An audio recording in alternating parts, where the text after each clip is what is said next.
good evening, everyone. Welcome to the September 15th meeting of the Buffalo Board of Education. In case you couldn't tell, this is the beginning of the Hispanic Heritage Month.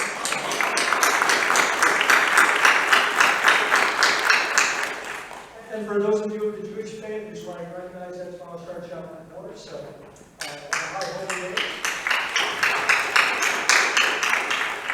So as we bring the meeting to begin tonight, I just want to remind everyone that everything we do is always about student achievement. And under those broad goals, there are a variety of different things, whether it's transportation, whether it is security, whether it is making sure that student has wraparound programs. But it's always about student performance and improvement. That is first and foremost our goal as a board. At this point, I'd like to have everyone stand for the pledge of allegiance.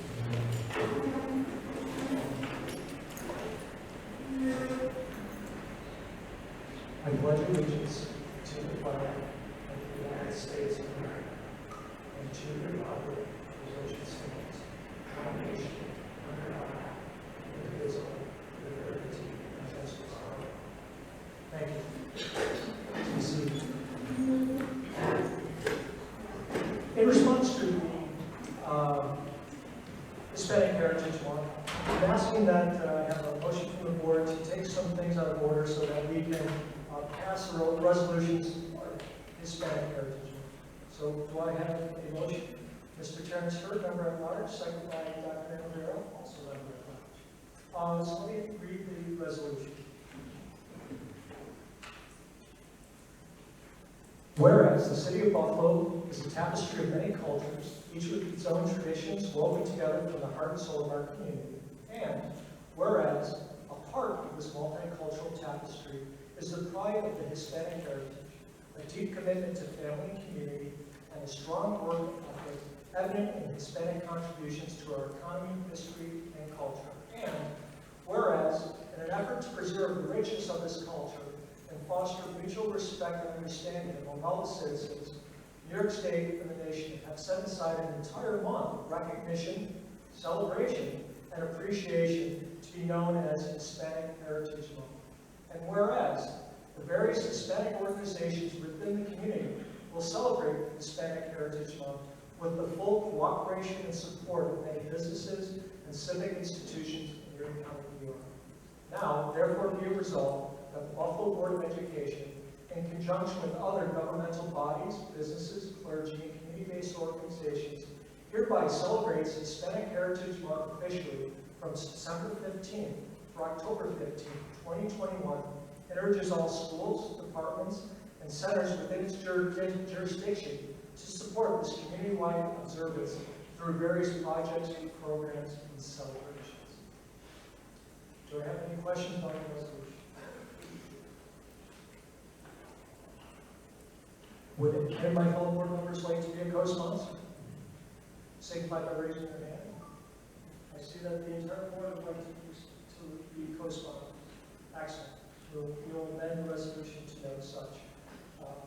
That being said, can I have a motion to approve this? Moved by Joe Cozy, seconded by Amber Third. All those in favor signify by saying aye. Aye. Any abstentions? Anyone stand in objection? The resolution passes unanimously. Thank you very much.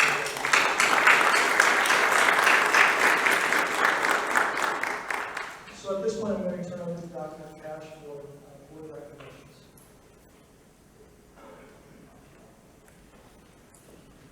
Thank you, President Petrucci, and good evening, everyone.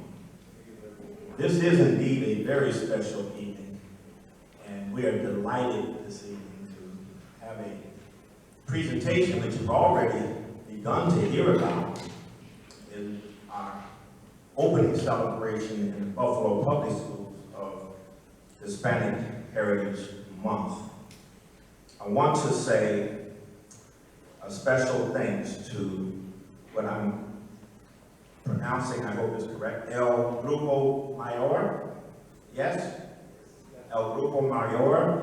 Band leader name is Vitín Lopez.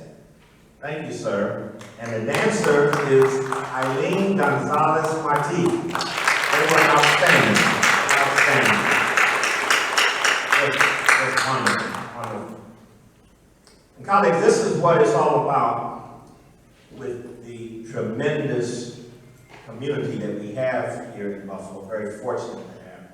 I've made a little statement of my understanding that whether we're talking about science, innovation, education, history, the arts, music, food, dance, language, or literature, the contributions and influences of the Latinx community in America and in the great city of Buffalo are boundless. This month, we celebrate Hispanic Heritage Month with provocative stories of immigration, love, survival, coming of age, folklore, and many others that span the cultures of Mexico, Spain, the Caribbean, South and Central America. And to that end, we are so pleased and so proud this evening to unveil a dynamic new course that students can take for 1 credit, elective, and it is called Puerto Rican History and Culture. Puerto Rican History and Culture. And colleagues, when you hear about it, as Dr. Fatima Morel is going to explain and share with you, along with her colleagues who work so hard on this, including our very own good Mr. Casimiro Rodriguez and the president of the Miss Sierra of the Hispanic Heritage Council, everyone working together to bring this content-rich course to our students. But what I would suggest is, because it's in a 1 credit format, and it's done so well and so succinctly and captured by video and multimedia format, that I would suggest that all staff also be availed of the opportunity to take this course, or to at least online and at their own leisure be able to understand and share the content. Also parents. I think it's in such a state, Kaz, that parents can learn as well as their students through our parent education centers, our parent resource centers, and so forth. So it's a course that's developed for everyone, but we're going to make it available right now for students to take. So without further ado at this time, I'd like Dr. Fatima Morel to take us through just a handful of slides to describe the process, the content, and the unveiling of our new course. Dr. Morel. Muchas gracias, señor Cash, Dr. Cash. Buenas noches, presidente estimado Petrucci y miembros estimados de la Junta de Educación, superintendente Cash, presidente estimada señora Esmeralda Sierra y líder extraordinario señor Casimiro y también señor Baez y la comunidad. Es con mucho orgulloso lo que presento este tremendo de naciones para implementar el curso de Historia y Cultura puertorriqueña en las escuelas secundarias de Buffalo. Muchas gracias por la oportunidad de discutir este curso magnífico en este momento trascendental. Good evening, esteemed President Petrucci and esteemed members of the Board of Education, Superintendent Cash, President Sierra, an extraordinary leader, Casimiro Rodriguez, Mr. Baez, and community. Welcome to National Hispanic Heritage Month. It is with great pride and honor that I present to you this tremendous work of curriculum for implementation of the Puerto Rican History and Culture course in the high schools of Buffalo. Thank you so much for the opportunity to discuss this magnificent course during this momentous occasion and during the honoring of Hispanic Heritage Month.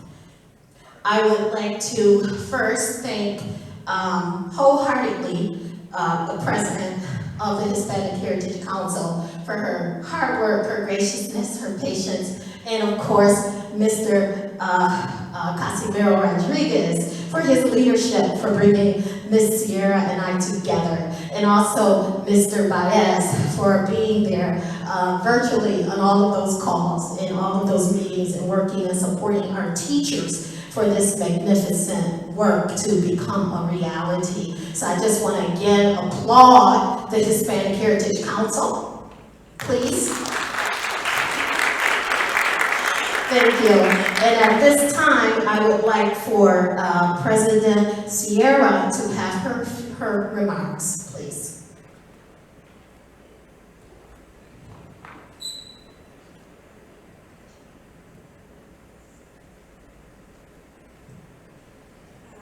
Thank you, everyone. Thank you for the opportunity of being part of being able to collaborate in this wonderful curriculum. I have to say it has been a wonderful experience. It has been, even myself, I was able to expand my knowledge in what I thought I knew very well, which is my country. So it was a wonderful experience to be able to work with so many great people, so many great leaders in the community. And it was a very proud moment for us to be invited to help in the development of the course. Also, I want to say that because of the wonderful, not just because of this is part of why we decided to recognize some of the members of the Buffalo Public Schools during our annual Hispanic Heritage breakfast, but this was one of the highlights of our work together with the Buffalo Public Schools. It was over, I would say, a year of legislative meetings and calls, and it was a wonderful experience, and I am very proud, I'm very happy to be able to say that our students, not just Puerto Rican students, our students, all students in Buffalo Public Schools, will be learning about the history, the culture, and the heritage of Puerto Ricans, which we are part of this country. We love this country because we are part. We're citizens, and many people is not aware of that, but we are Hispanic Puerto Ricans. I'm proud to be also American. So thank you for helping us educate the rest of the community. Muchas gracias. El problema en ahora, señor Casimiro.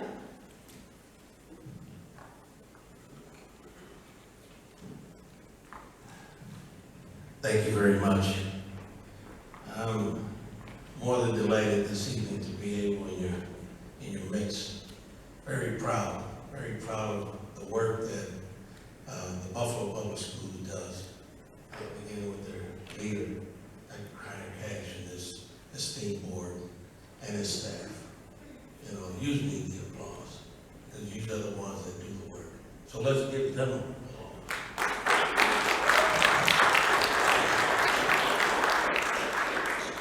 It's so rewarding to be able to launch this course in the Buffalo Public Schools.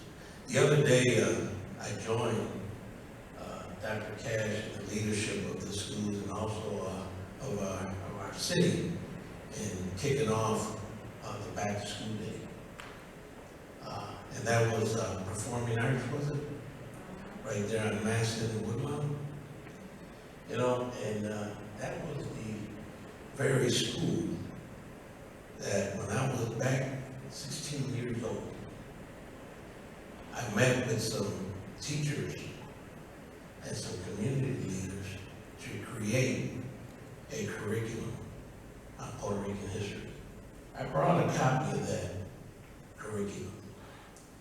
And let me say that I was very proud to be part of that curriculum. And that curriculum, I shared it with Dr. Morrell and the team, because that curriculum helped us build and enhance what we're going to teach our children today. And that was 16 years ago, you know. But let me say, and everyone here pretty much knows my person as a leader in our community. I'm very proud of my community. And the reason why I'm the leader the way I am is because of courses like that. They made me a leader. They made who I am. And they put that pride and that zeal into community service. So we're in for a big, not big, I won't say big surprise, because we see surprises every day in our children. That's the way they thrive, and the way they excel. But it's courses like this that are going to develop our leaders of tomorrow. And I'm very proud of that. So I can't thank this district enough and the leadership, Dr. Morale, okay, and the folks that met week after week, the teachers and the team that you brought together to create this course, because it's a life-changing experience. It was a life-changing experience to me. And it's a testimony to the way I walk and talk today. So this is powerful, folks. And we're going to see the fruits of all this labor, not today, but tomorrow and for generations to come. Thank you very much.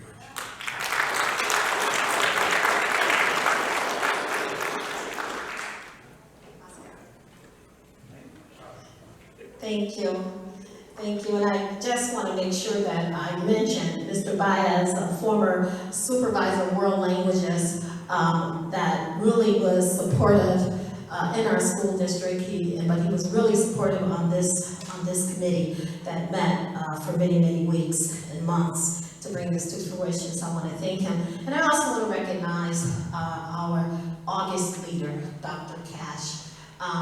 It was his guidance and his support and his weekly talks that helped me to see clear of this vision and to call on the partners like Ann Botticelli and Kelly Baudo to get it done. So I just want to say thank you, Dr. Cash, because this moment is because of you. And also to our board, who is so very supportive of the work of the Office of CLRI. And it is critically important that I recognize Director Daphne Bell, who led the teacher group throughout the months, and also Ms. Naya Sosa, who was there on the ground floor and who really made sure that we kept the meetings in line and that we kept teachers positive and supported to doing what they wanted to do. And I would be remiss if I didn't let these two leaders who have worked so hard just have a moment of what the Puerto Rican History Course means to you.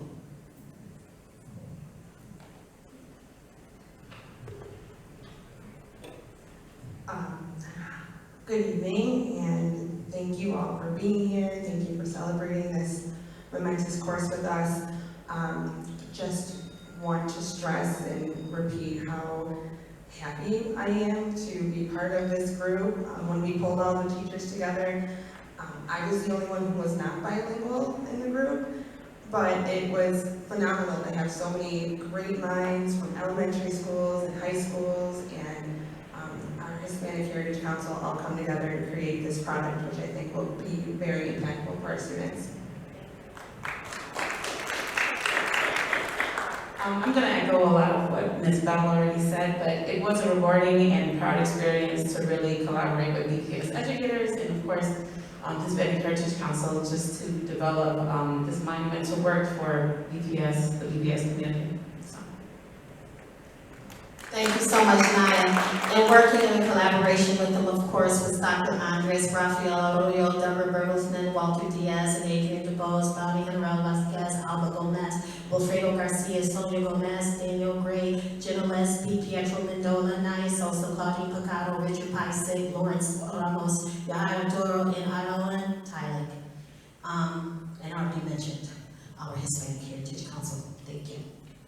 And so the purpose, this course will engage a multifaceted examination of Puerto Rico's history, geography, culture, and its people's contributions to American society. So students will be engaged in lessons that are focused on topography, culture, historical development of Puerto Rico, Spanish colonization, the lives of the Taino people, which is so interesting to our students in our story project. They were all over that. And enslaved Africans' influence on Puerto Rican identity, Puerto Rico's influence on American society and economy, as well as Puerto Ricans as American citizens. And so this purpose is really to introduce a curriculum for a 1.0 credit-bearing elective course in Puerto Rican history and culture that will be used towards graduation. We hope, and our greatest expectation, is that this curriculum will center joy and the lived experiences while raising an awareness among students, staff, and community of the vast and rich history and culture of the Latinx community, allowing our scholars to raise their voices related to issues of equity and justice around these issues. And as Dr. Cass said, yes, it is a course in the class, but it will be online, it will be on various social media platforms as well, so that our community, our parents, whoever may have access to the course and be elevated because of that. And so some of the resources, there were a multitude of resources that were used in there's over 125 lessons in the compendium. And so we really worked very closely with the Center for Puerto Rican Studies at Hunter College. Some of the books that we engaged were Fantasy Island, Colonialism, Exploitation, and the Betrayal of Puerto Rico by Ed Morales, History of Puerto Rico, Panorama of its People by Fernando Pico, Hispanic Heritage History Project, which is wonderful, absolutely free at the local library, the History, Historia del Proyecto, Buffalo Erie County Library, and it just gives such counter narrations to which you normally hear about our great Puerto Rican people. Of course, we're engaged in the Library of Congress resources, the Digital Public Library of America, and various institutions of the Smithsonian National Museums. And so the facets that we briefly touched really go into geography and topography. And so students will learn about the topography and its location in the Caribbean and the natural resources of the island.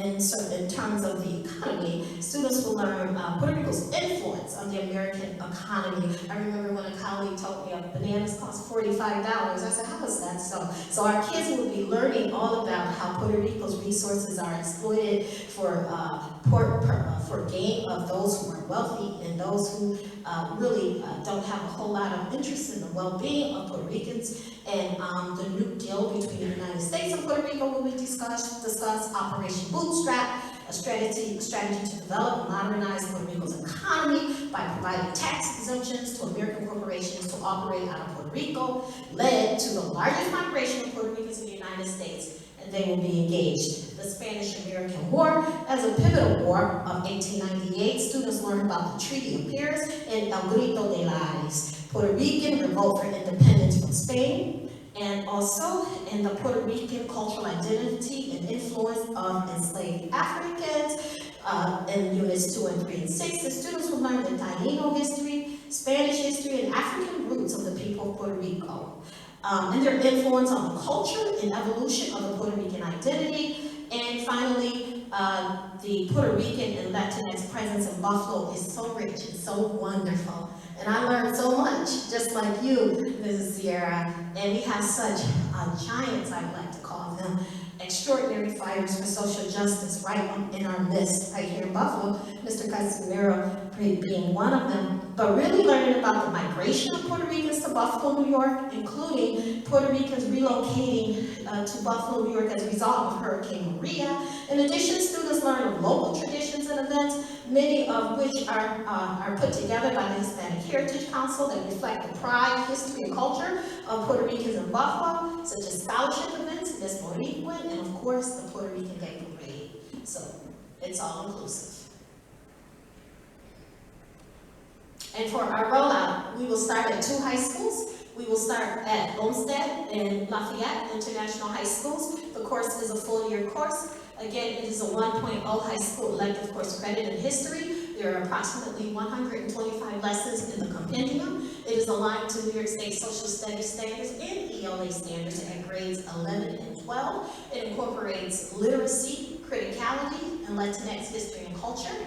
Infuses culturally diverse curriculum, raises the voices of all scholars, as Mrs. Sierra said, not just Puerto Rican students or students of Latino descent, but all scholars around this history, this rich history, this prideful history and culture, and community members. It will also be offered, we're moving forward to a bilingual course with curriculum translations, after this rollout. And then we would also like to extend to the World Languages Department under Mr. Mendola and the Native Language Arts courses under Nadia Nasher.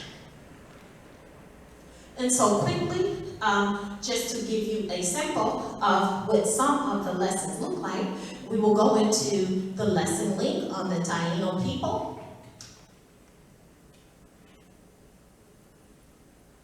And in this lesson, students will learn about the status of the Taino people today. Students will read articles and watch videos about how the Taino culture and community has been revived in the last couple of years, how DNA studies have shown that the Taino blood still runs today.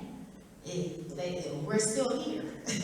And students will be able to explain the importance of the Taino people living today by reading and sharing out their findings and articles, comparing the Taino DNA findings and discuss possible controversies of these findings, infer possible difficulties of DNA results in Puerto Rican society. So some essential questions. Why are Taino DNA findings so controversial? What implications are these DNA findings, what implications to the DNA findings do they have on Puerto Rico today? And we're aligned to social studies and English language arts. And launch, the literacy is infused. And so, procedures, classes, really reading together, doing a lot of think, peer share, working in groups, discussing vocabulary, explicit vocabulary instruction, expert reading groups where they break out into reading articles and then reporting back as an expert their jigsaw piece of that article. And everything in these lessons are laid out right here for the teacher. Again, like the emancipation curriculum, we don't have to go far. Every click and link is right at our fingertips, and all you need to do is do it. And so some of our readings include Ancient Islanders, Visited by Columbus, Not Extinct, The Study Finds, and it just goes on and on. With readings and writing, all lessons that come out of the Office of CLRI are steeply based in literacy and literacy development and critical thinking and critical accountability and democracy, building students for a democratic society. And so I leave you with this final video, front page, where we have honoring our Taino traditions that is connected to the lesson that I just showed you, and I leave you with this video that students will be seeing in classes this year. My name is Janina Marco, and I'm a musician. My mother's teachings have influenced my identity. You can't know where you're going if you don't know where you came from, and having your roots deep and steady allows you to bear fruit and grow. The Taino people are the indigenous people of the Caribbean who went through so much hardship. These people need to be acknowledged because they are our ancestors and also for our identity. This is like part of the mix of really knowing who you are. Thank you. We're going to build an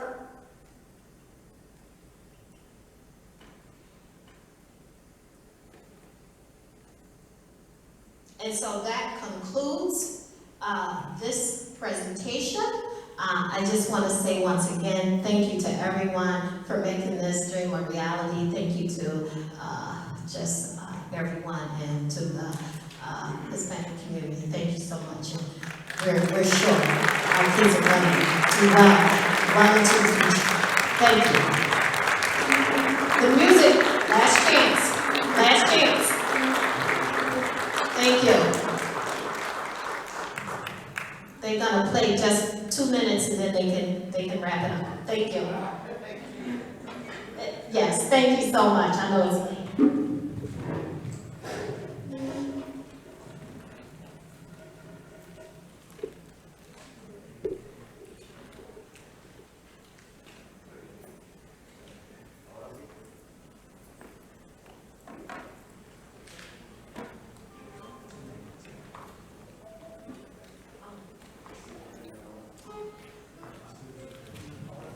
Okay, as soon as you're done, Ms. Esmeralda has something.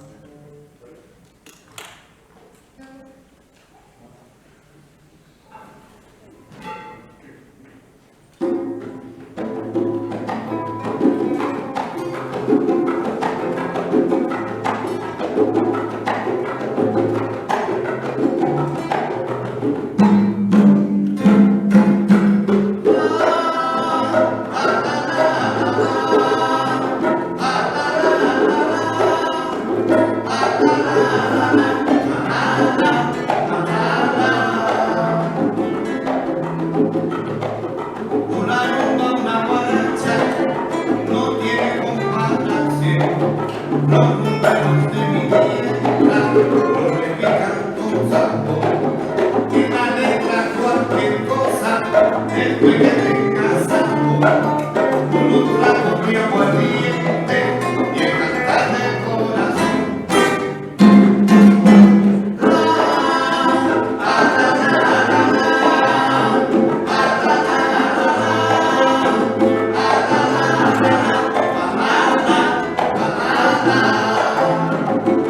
Ahora sí, esto se ha vuelto bueno.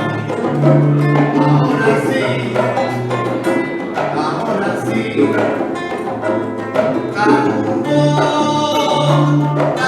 tambor, oye mi tambor, para gozar. Ay Dios, que sabroso está, yo me voy a tirar como en el solar.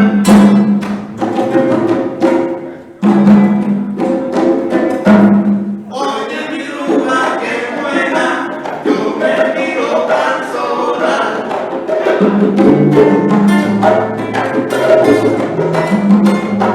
Oye mi rumba que buena, yo me tiro tan sola.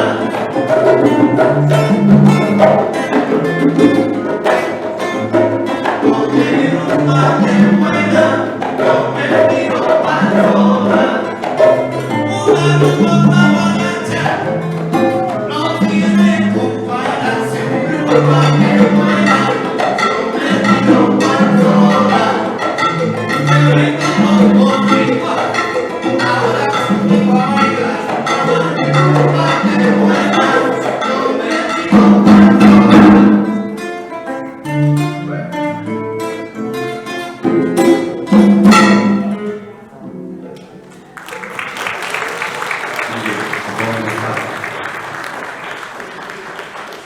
Thank you and good evening, everyone.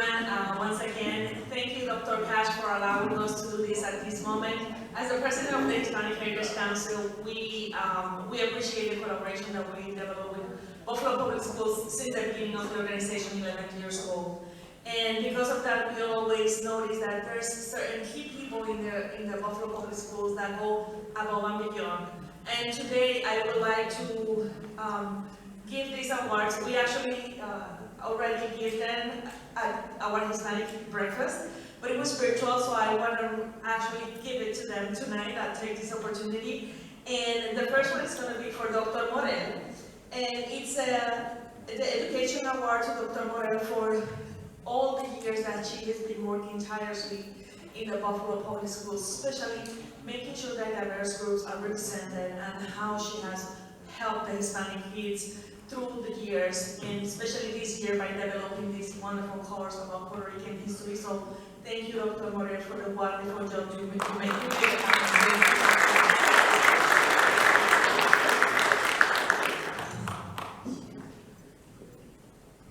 And then really quickly, the second one that we have is for Jamie Warren. And this award is the Future Focus Award, and this award is given to her because a few years ago when Hurricane Maria ravaged Puerto Rico, many students from the island came here, and the need for Spanish-speaking teachers was arise. And she was instrumental in going to Puerto Rico, coordinating the hiring of Puerto Rican teachers to come here and teach our students, knowing their background, where they come from, and really knowing what they've been through. So thank you so much, Jenny, for everything you're doing.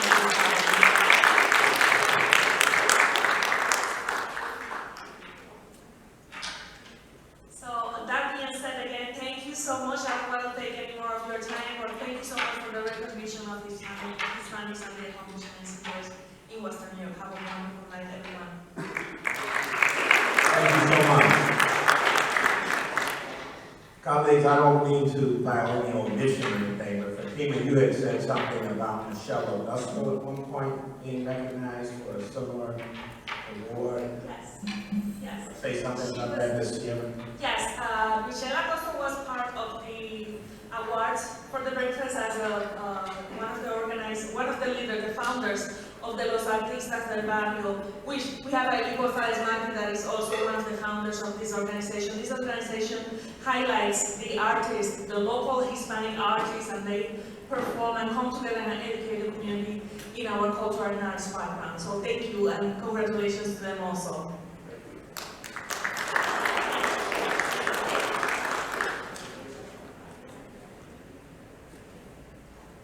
Thank you very much. At this point, I just wanted to mention former board member and former president Ralph Hernandez. Ralph was the first Puerto Rican president of the Board of Education, was very active on previously in much of this Hispanic heritage work. So I just wanted to mention my former colleague, Mr. Hernandez. So at this point, we're going to hear we're going to have our comments from speakers. So this time, the board welcomes speakers who have signed up to speak at tonight's meeting. Please be reminded that all speakers' remarks must be limited to 3 minutes or less. We ask that speakers be mindful that this is a business meeting, open to the public and televised locally. Attention speakers include persons from throughout Western New York, including children. The board asks that speakers conduct themselves professionally and that their comments are capable of similar periods, bearing in mind that they will be heard by people of all ages. This is an opportunity for Buffalo's residents to address the Buffalo Board of Education about issues that serve the public interest and the district's mission. And the board asks that speakers demonstrate appropriate decorum. So at this point, we only have 2 speakers tonight, and then, of course, President of the SCA, Mr. Martin. Our first speaker tonight is Terry Fiedler, a teacher. Terry, would you mind? The floor is yours.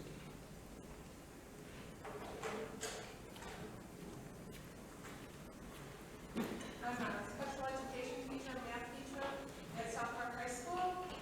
3 years ago, I lost my mother in a nursing home, I believe due to the neglect of the lack of staffing. It is my mission to get a solution in place that will help the low staffing in hospitals and nursing homes. I propose that a licensed practical nursing program be implemented at the high school level and in the junior and senior years, like when I went to high school. Channel 4 News did a story on this, which included a couple of details from my mother's story. I forwarded all this information to the board members with links for them to look at. While the news story brought attention to the dire need for healthcare workers, it did not include my solution, which is to open up a curriculum in the 7th to 8th grade where students would deeply research careers in vocational and college entrance careers. So by the time they got to 9th grade, they would know what kind of career they would like. After speaking, I lost this place, I'm sorry. Being a Buffalo education teacher in the Buffalo Public School District allowed me to contact the Buffalo Teachers Federation about supporting my efforts, and they graciously agreed to support me. After speaking to Robert Harris, CTE, Director of Buffalo Public Schools, he informed me that in order to implement such a program, the graduation requirements would need to change. While my immediate concern was to get the LPN program started as soon as possible, my long-term goal was to get the New York State Education Department turned to a local, no regions exams, and regions graduation track. As a special education teacher, I see some students struggle with each year to pass the regions exam, and not all want to go into college. Now, I understand the LPN program cannot happen without the changing diploma requirements. While I applaud the new healthcare program being implemented at South Park High School, and it is a great start, I feel more needs to be done. It is my desire to be able to speak to you about this issue and see what steps I would need to take to start the process for positive education transformation. They have been about to issue a survey to the students and parents to collect the data to take to Albany. The nursing shortage is such that there is no time to delay. It is literally a matter of life and death. In fact, so much so that I'm having a phone conference with Joyce Markowitz, Executive Vice President and Chief Business Development Officer for Family College. Buffalo Public Schools can be a role model and leader for other school districts. This help. Thank you very much, Mr. Fiedler. Next, we have David Bremer, a concerned citizen regarding information technology services. Mr. Bremer, the floor is yours. That's all right. Yeah. Hi, my name is David Berner. I've been a technologist all my life. I have a degree in computer engineering from Rochester one of the largest semiconductor firms in the world. I started my own companies here in Buffalo, and as you mentioned, I'm a concerned citizen. Education, and specifically the intersection of education and technology, is a passion of mine. I've lived in Buffalo for over 2 years, and throughout that time, I've been following the city's resurgence, which I found invigorating and encouraging. We have a great opportunity in this city to make vast improvements, and I desperately want our schools to lead that charge. From what I've been following through the media, that change we have seen throughout our city isn't happening at the same pace in our schools. And I know that we can do better. This district's information technology department has had a particularly challenging couple of years, most notably due to the pandemic, the rapid transition to online learning, and the devastating ransomware attack. I applaud the efforts of those staff members who stepped up to these challenges, and when I look at the outcomes, however, I'm left with more questions than answers. Before I get to my questions, I'd like to list my 3 specific concerns. Number 1 is the ransomware attack. Why didn't BPS IT staff learn from ECMC's ransomware attack in 2017? ECMC's lack of backups cost them a total of nearly $10 million to rebuild their databases and networks. BPS should have had regular and secure backups. It is entirely unacceptable that the district's payroll systems, busing routes, and student records all had to be rebuilt. Plain stop, it was unacceptable. In the case of ECMC, they would have been better off financially had they paid the ransom. It's yet to be seen from the public records if that's the case for Buffalo Public Schools, but again, I want to reemphasize not having backups could have prevented a great deal of the devastation of this attack. Having secure backups, air-gapped backups of all IT systems is standard practice in IT organizations, and not doing so is unacceptable. Point number 2, the investigative post earlier this month released a story covering BPS student device distribution and the lack thereof. According to the article, over half, about 7,000 of the 15,000 devices remained unreturned to the district. This is a failure of our community. But, as the article noted, the IT department's logistical planning failures contributed as well. I was contacted by BPS CTO Myra Burden yesterday, just a few hours after being placed on the speakers list for this meeting. I commend her efforts for reaching out to hear my concerns, and we were able to have a conversation this morning. She mentioned plans to improve device distribution, distributing through each of the schools rather than through one hub. Even after that conversation, I still think that the district can do better. One last thing on this point in that article, Larry Scott, the school board member, weighed in on WBN, saying that he was not very concerned. And I just want to say, Mr. Scott, I completely understand your thought process, wanting to give students a break from devices. But I also want to encourage you to hold BPS accountable to its goals. This is a missed goal, and again, I find that unacceptable. Finally, network and Wi-Fi performance within the school has its problems. Again, flat stop, we need to do better. Luckily, this board approved last year up to $3 million in funding to address this issue, specifically with broadband and Wi-Fi access points throughout the district, which the CTO reiterated to me in our phone conversation this morning. That's wonderful, and I would love to see a public timeline documenting plans for its rollout. As for the specific questions I have, what metrics can we put in place to ensure that we continuously improve? What changes can we make in policies, procedures, or staffing so we continue to meet these metrics? What are the steps necessary to get BPS Information Technology Department on the road to leading innovation rather than struggling to meet standard practice expectations? Finally, since I have a little bit of time remaining, I do have one overarching concern, which is student performance, as the board president mentioned in his opening statements. As I've dug into these numbers over the years I've lived in Buffalo, one continuing cause, in my mind, of the lack of student achievement is attendance, as I'm sure Dr. Cash and the board are aware. Student attendance for the Buffalo Public Schools has been dismal. Only about a third of the student population has an acceptable attendance record. Buffalo Public Schools were from the worst of large cities in New York State on this metric. And those that haven't paid close attention may think this is due to the pandemic solely, but it's been an ongoing chronic problem with our community, and it's something we must come together to fix. Dr. Cash and the school board, my challenge to you is to turn the spotlight onto attendance and make it one of the core focuses and core metrics on which we judge schools within the district. New York State's already done that work for us, reporting on this annually. Mr. Brennan, you're going over your time. Would you wrap it up, please? Sure thing. So I would just encourage you to report regularly at these school board meetings on attendance and put a spotlight on that for our community. Thank you for sharing my concerns. More than happy to be your resource if I can. Thank you. Thank you very much, Mr. Brennan. At At this point, we have BCSA President Crystal Martin. I just want to recognize Crystal's husband, who's a former principal, who's in the audience, giving support.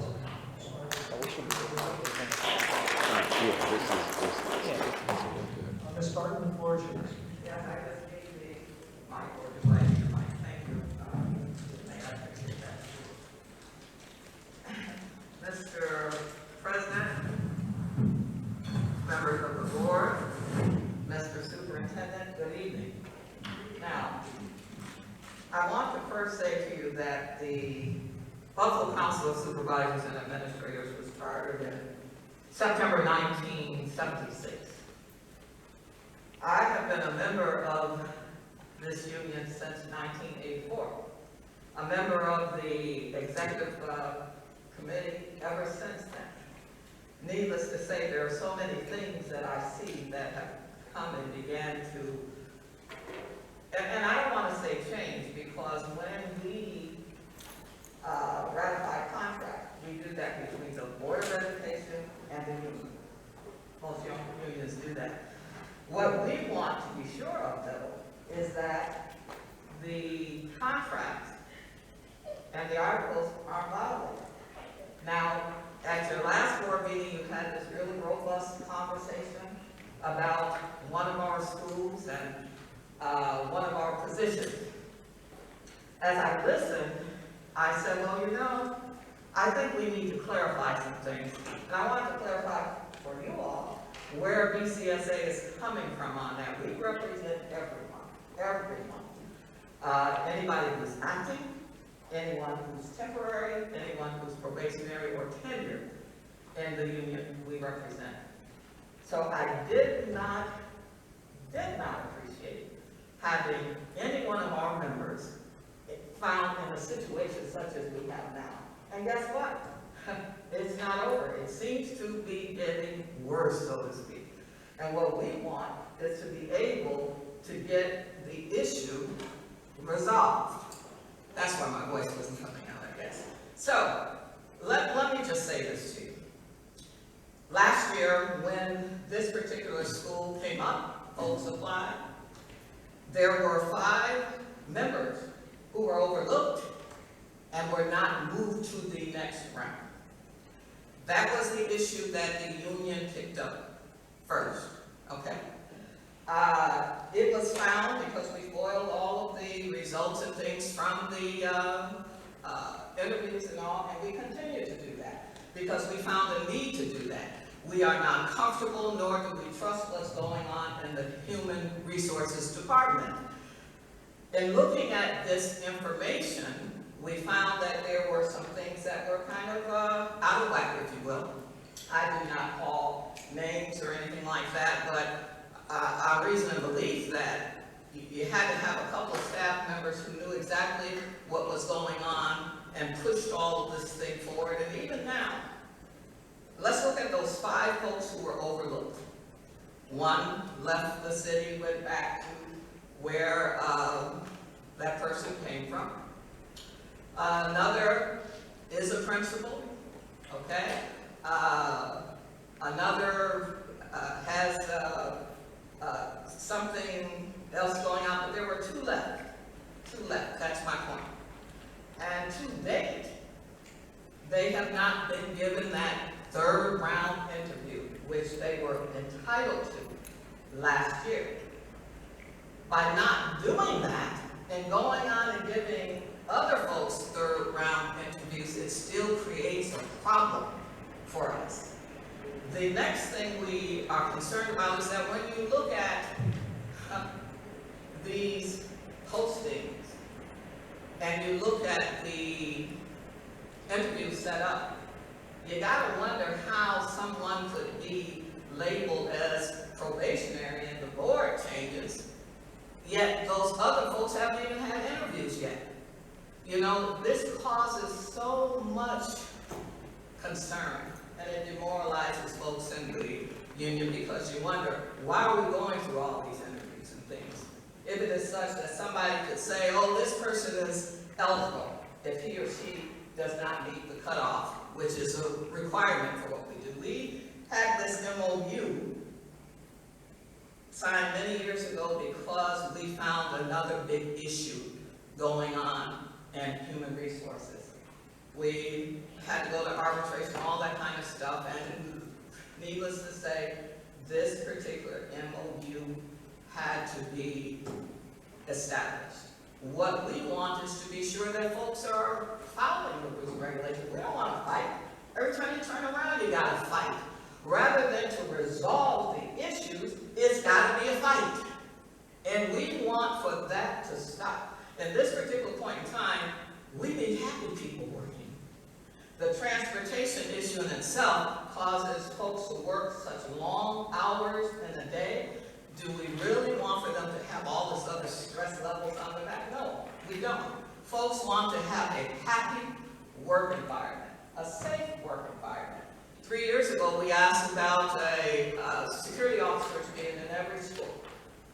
And it was particularly because elementary schools generally didn't have security officers. Secondary high schools have security officers. Then, of course, we were told there was no funding. Well, with all the money that's going to be coming into the district, or should I say funding coming into the district, it should be such that the district should be able to do that. Nobody wants to be assaulted. Through the years you'll find any administrator or perhaps a teacher who may have to get involved in these entanglements, trying to break up fights and things like this. But when you have an administrator assaulted and there's no security there, you're talking about people who have to work late at night now, okay? Our request is to get the security officers in every school. Now, in this particular district, in this community, people talk about a lot of things. Talking about the fact that, well, someone said that 40 security officers would be good, but the district is only doing 10. How many schools do we have? Come on, we can do better than that.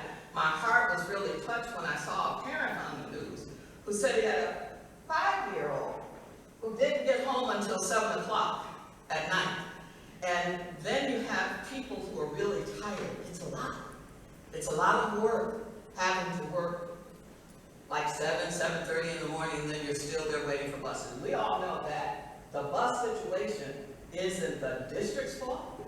It's not DCSA's fault, but the expectation is that the district could do something about it. We have to look and make some changes. Now, when I hear administrators are worn out and tired because they worked so hard with this pandemic, they worked so hard through these past couple of years. And I'm thinking, well, why not give them a mental health day when they need it, okay? It's not unreasonable, but sometimes you're going to get tired of going to work 12 hours, and it's going to impact your health.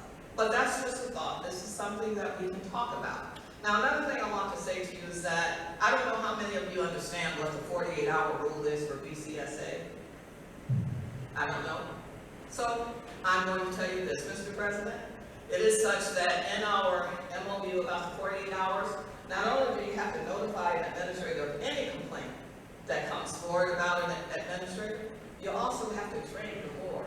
Every new board member who comes in has to be trained on that 48-hour ruling. It's basically just an in-service for you, but we don't believe that that's happening either, and we need for that to happen because we believe that to be very, very important. Now, I just want to make sure I talk about some things that are really, really at the heart of what we're working at now. The biggest one is going to be HR. HR, I've gone to so many meetings, so many folks have been put on leave. It doesn't matter if it's this little or this big or whatever, somebody's going out the door. But when this 156 thing happened, who was put on leave? Nobody, okay? I looked to see, I even asked someone, excuse me, did you put yourself on leave? Were you on leave? Are you on leave? Because this was unnecessary. It should never have happened. When we look back in there again, we saw something a little bit worse, okay? We haven't brought it to you yet. My expectation, Mr. President, is that I'm able to talk to you or someone that you can determine that I can talk to about it. I'm here today because if I get the board packet, when the board members get it, such as our contract states, it allows me to speak to somebody about this issue. Well, I didn't get it. You know, you all get it on Friday, I didn't get it, so here I am, you know. The email, the text messages, phone calls, whatever, don't work. So I will make it my business to be here and to talk about whatever needs to be talked about. So if you could please do that for us, we would appreciate it. It's a longer list of things.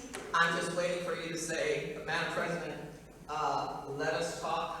Here's a person who can help you. But right now, I understood or was told that there was a special investigation into what happened at 156. I have not seen any report, got anything back from there, but I think we need a special investigation on what's going on in HR anyhow. When folks go on leave, when they're accused of things, they should have the opportunity to speak to the superintendent. I can't find anyone who actually has, maybe one person, and that was at her request. And I think that folks need to know and feel connected. So we've got to change some things. And human resources is a very important department. We don't feel that the Title IX officer should be the same as the associate of the department. We're hoping that it could be someone who is totally separated from the district in order for things to be fair. But that's where we are now. I know a number of people want to know, what is she going to talk about? What is it? Well, I'm here to talk about those things just to give you a feel for, but I'm asking for a meeting to be able to talk about some things in great detail. Thank you. Thank you very much, Madam President. You're welcome. Mr. President, Superintendent, may I respond? A lot of, all of the issues, there's quite a few, or one of the issues, or what? I would like to respond about the security issue. Well, let me take care of it. Okay. I'll take care of it. Thank you. Thank you, Dr. All right, colleagues, so we had 3 speakers, and I will address their comments one by one. So the first speaker was Terry Fiedler, a teacher. Are you still here, Ms. Speaker? Yes. I do think I understood. I couldn't hear well what you were talking about, but the gist I understood was healthcare workers are leaving the profession each day now across the country, especially frontline healthcare workers, and that brings us into somewhat of a dire strait. Whenever healthcare frontline workers leave the profession, who's taking care of the sick? I agree with you that this is a right opportunity to introduce a healthcare curriculum like we have done with Introduction to Teaching, for example, to begin to introduce our students to the teaching profession, because we know in just a few short years, many teachers will leave the profession. Who's going to come and fill the void after that? So I actually like your idea. I want to talk to some people about it. All of the technical aspects to get it into our curriculum, we'll take a good hard look at that. Okay, so we'll, just as you did so well with the Introduction to Teaching course, I'd like you to at least talk to Rob Harris and others and see whether we can introduce something about induction or introduction to the healthcare field. It's a very, what we call growing field. It's a lucrative profession. If you enter into it, there's many avenues that you can go. So thank you for your comments about that. We concur. Does the board concur on that? Is there anything you'd like to add to that, or shall we keep going? Do you want to make a comment about it? Good. All right. The next speaker was David Brenner, who has some concerns about IT and attendance. which we all have. We all have share those concerns. I would say that I wouldn't trust your source for getting the information, but I would say to continue to reach out to us because we have the facts about those situations. I'll say that in terms of IT, I did offer my very good expert, best in her space in this work, to have a lengthy conversation with you today. And her response is better than my response. But basically what she was saying is that, yes, we had a devastating attack, and we are well on our way to recovering from that attack. And it will take time, we need to be patient, and while we go through it, we are going to improve and be better and better. And at the end of our journey to recover, we will be best in class. We will be best in class. So stay tuned for that. On the issue of attendance, attendance is an interesting issue. You hear it a lot in our profession. I always have seen attendance as a two-way responsibility.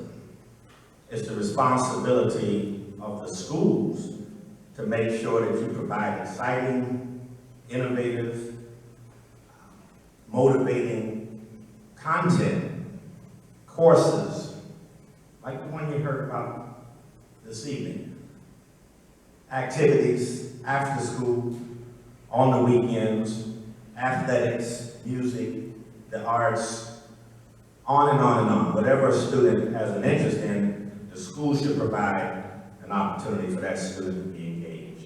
Debate clubs, speaker series, oral speaking contests, and so forth and so on.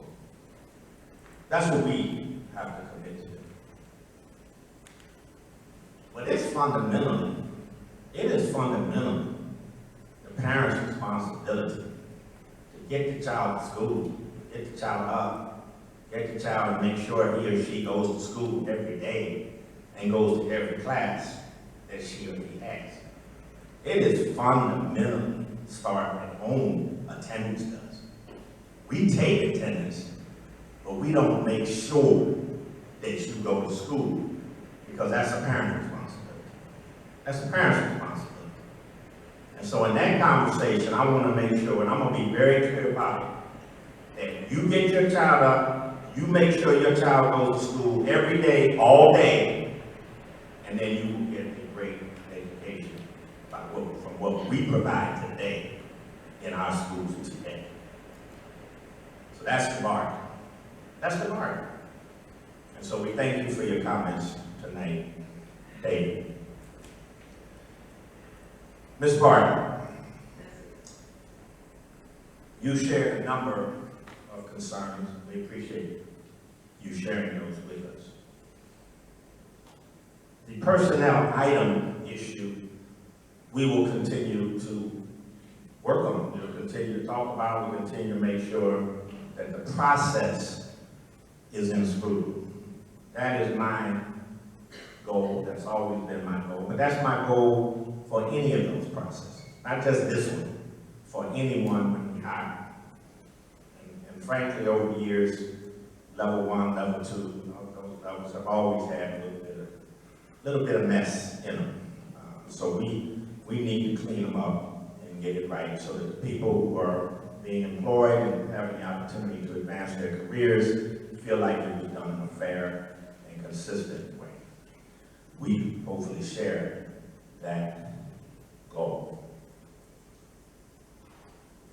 On the issue of administrator being assaulted,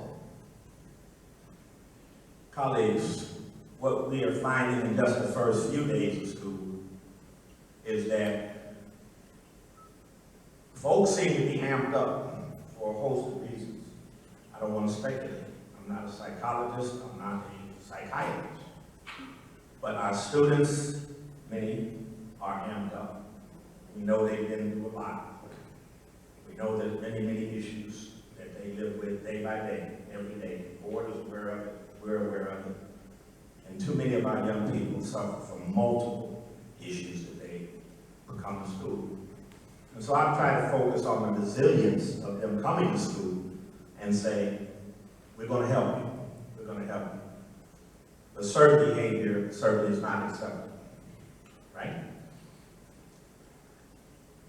But parents seem to be amped up too over the last couple of days and weeks that I've seen, more so than perhaps a normal year, so-called normal year. And I simply understand, I would say I understand the part about the lines and the transportation and getting in there late and delayed home. I do understand that. Not maybe being communicated as well as we could, we could probably do better. You understanding why the bus is late, and you making sure you know that, therefore you can make plans. We can improve that. And we are. But it is unacceptable. I agree that anyone should ramrod their way into school and assault our staff or threaten our staff. And I've had half a dozen of these issues in just this first week. The one you're referring to is just one. And I deal with 2, 3, 4 threats, incidents, and violent behavior on a daily basis. Now, we're going to try to get some handle on this next week.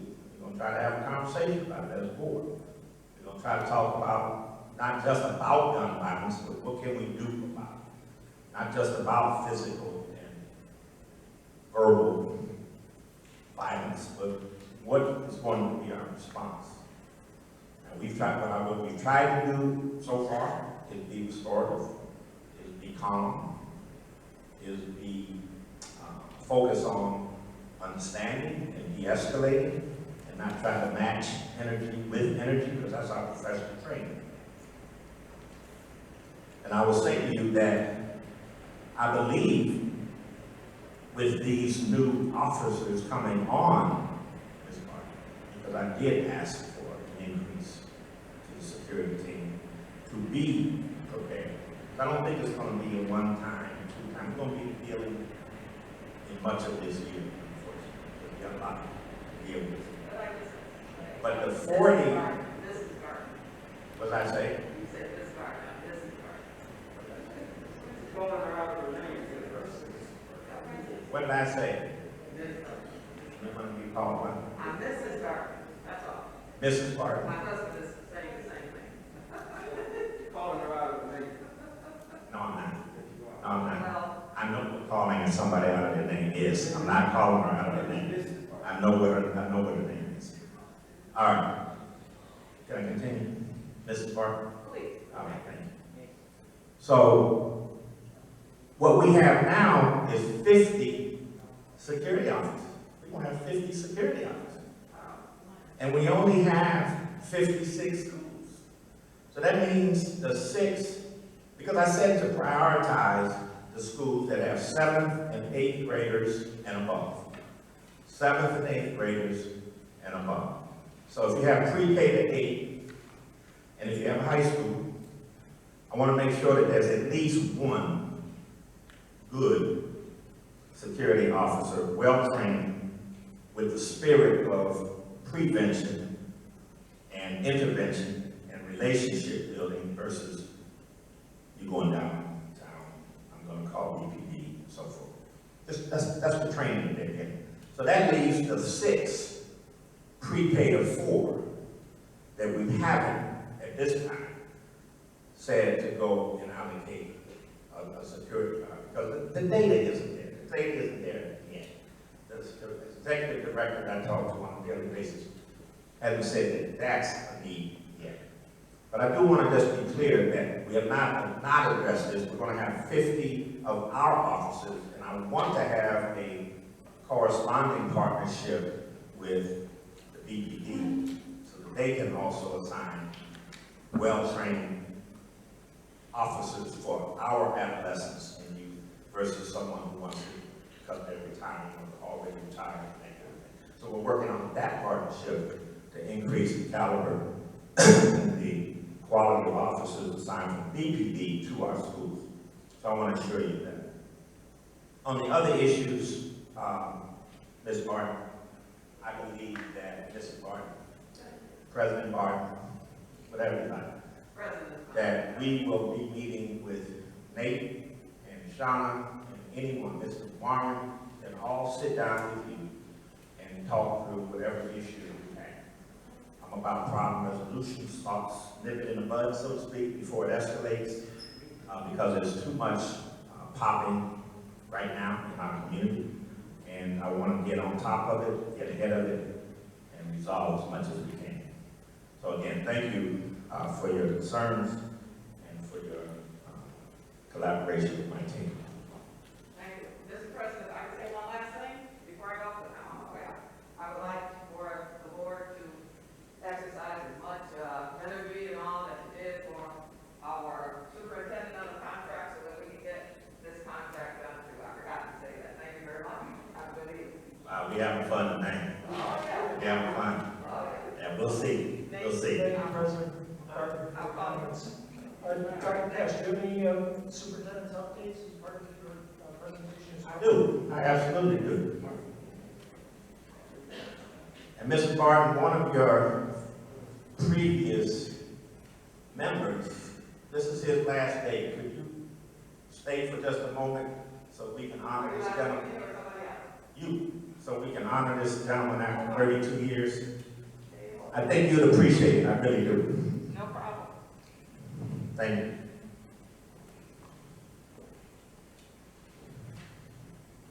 Colleagues, tonight, I want to recognize Jim Weiner.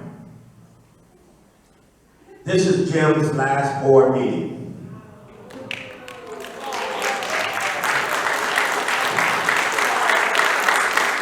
After being with the district for 32 years. Wait a minute, let me finish. We're gonna all do this together. It's emotional for me and certainly for many of you. Jim started out at the former Emerson Vocational High School in 1989. Somewhere around that time you were starting up. Something 1980 something. As a food and nutrition teacher. And the very next fall, he was a project administrator for the Emerson School of Hospitality, as it now exists on Chippewa Street. Jim assisted with the architectural and interior design of the building, the management and oversight of budget and financial operations, and not least of all, developed relationships with local businesses and stakeholders in connection with culinary programming. As a principal of Emerson from 2002 to 2015, many of the connections Jim made were regulars at the restaurant his staff and students ran each day. Of special note, Emerson was well-deserved, recognized by the New York State Education Department as a school in good standing for 12 consecutive years.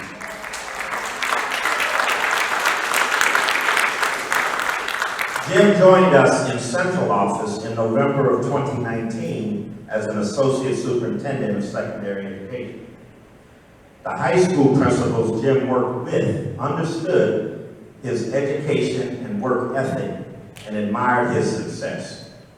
During this time, Jim developed and implemented new district strategic programming, including career and technical educational, CTE, integration with academic curriculum.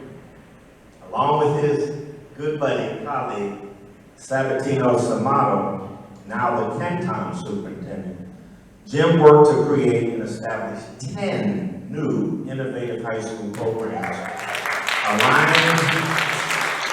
aligned to career pathways that are further aligned to emerging industries in Western New York.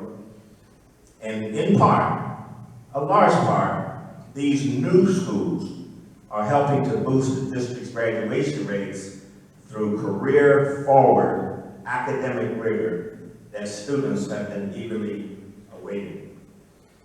Most recently, Jim has been our Chief Operating Officer from August 2019 to the present, through the era of COVID.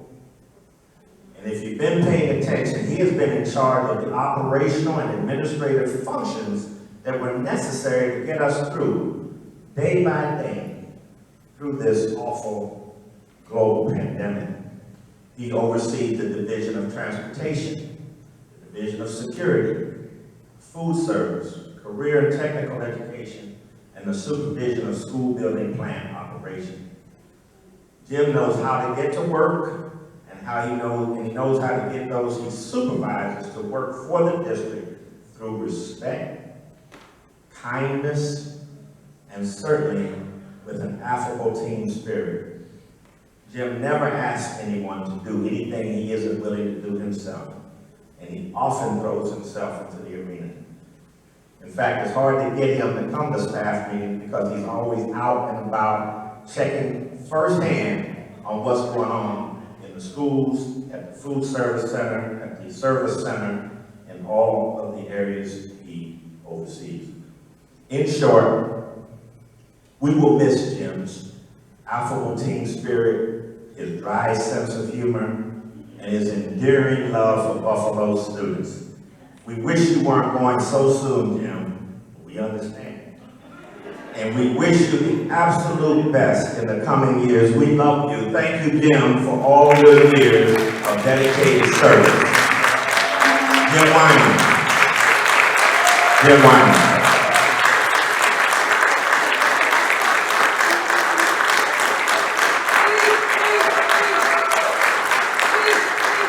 Jim, come down because I want you to take a picture with the board.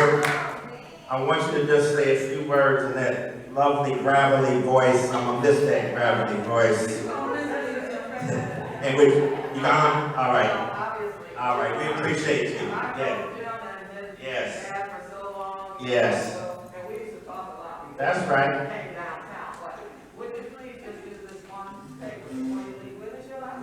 October 15th. Oh, you got a lot of time. Oh, John B. Natalie and people there. Okay. Will do. I've done that many times.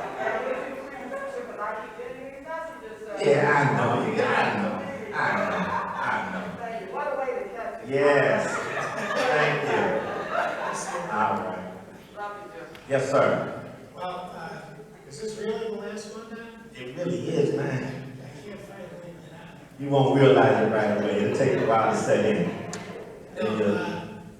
I want to thank Dr. Cash for the opportunity to serve, and it's really an honor to have been given the responsibility to work with all of these high schools. After having some great success with all of my colleagues here and my colleagues over the past 31 years. So, proud of all of that stuff, the culinary schools, working with Mrs. Coppin every once in a while. But really, I guess I used to say at my graduations at Emerson, this is my commencement from the Buffalo schools. It's a beginning. It's an opportunity to take all that I've learned here and move on to the next chapter of my life. I think I have to thank my family for putting up with me, especially for the past 2 years in the pandemic and all the things that we've had to deal with together. And so thank you. It's been an honor to serve the children of Buffalo.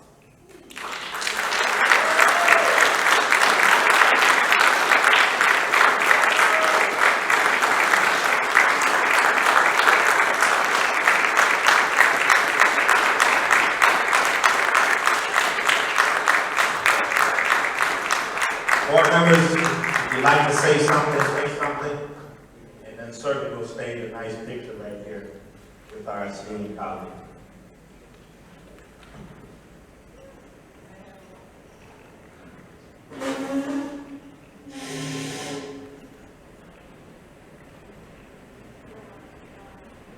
I'd like to say something to start off.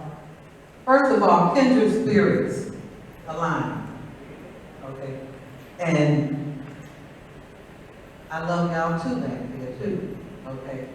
But I'm at the point in life, and I understand where you're coming from, that you do your best, and then it's time to rest. Because you have a life too, and you've given a lot to this district. I want to thank you for all the times you've been there for me and helped me move agendas forward and supported me. I am a firecracker. I run hot, I say what I've got to say, and then I keep it moving. And you appreciated that about me, you worked with me. I want to thank you for working with me on the Ferry District. When we inherited the Ferry District 10 years ago, all the schools most of the high schools were set to be closed. We've come a long way. I want to thank you for everything that you've done on behalf of the Ferry District and for your total career for all the children in this district. Certainly you will be remembered, and whatever you do, don't let them stop making those good cookies. Make sure, you know what? That's what we need to do. We need to name a cookie.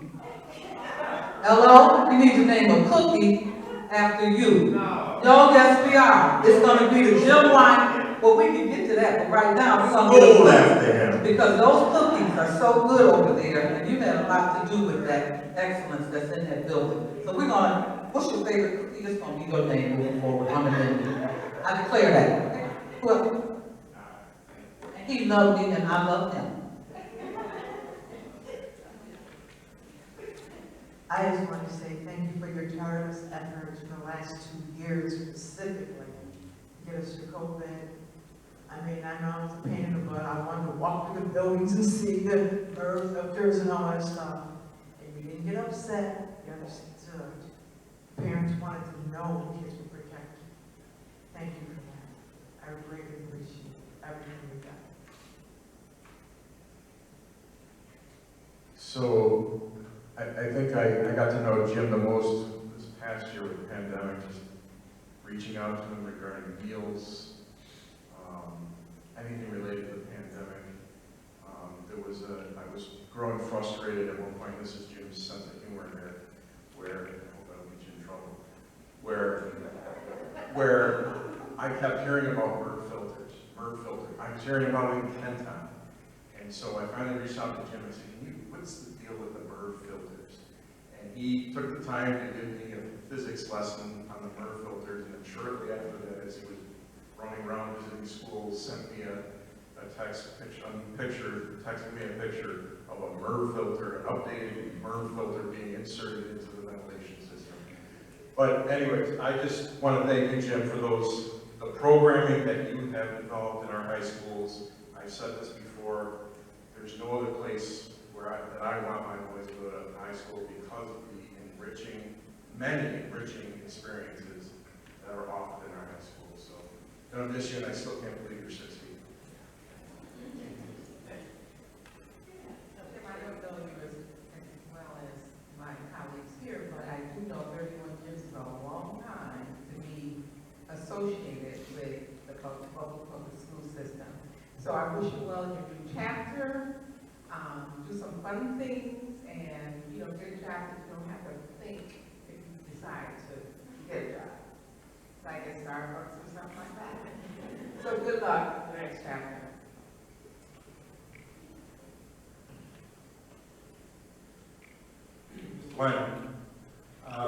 It takes a special kind of man and a special kind of family to serve children and serve the district the way that you have.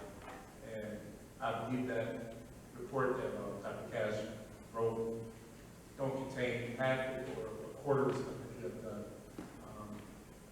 for this district and our buildings and children. So my heart goes out to you, and I'm a student also, so I still want to learn from you. So please let's keep in touch and keep me updated with what I need to know, and I hope we can keep the district moving forward. You're going to be a spirit that's going to be missed here, and I never heard anything but great things about you. So continue with that spirit and enjoy your retirement, but we still want to keep you here. One of the problems of going almost last is you really can't have a whole lot more. So I would like to just emphasize the very kind words my colleagues have given you and just say a very heartfelt thank you for everything you've done for our community and our students, for our families. I don't think any of us can express it strongly enough. that also you have a legacy here in Emerson, and I think that will, you know, when you look back on your life, it really, it's a world-class school. So thank you for your service. And congratulations in return. Yeah, there's really nothing much to add, but I'll just say that you were a go-to, no matter whether it was being, you know, associate superintendent. I know that I can always text you at my time in the mornings. If I get an issue or something at 7 in the morning, I can text you and you would get right back to me. You've always been like responsive. You've never let me down. So I didn't know it was 31 years. Do enjoy yourself. Do everything you can to enjoy yourself. And thank your family for really supporting you, because obviously they're supporting you. Thank you, Jim. You and I have known each other for a very long time. I'll just close with an anecdote.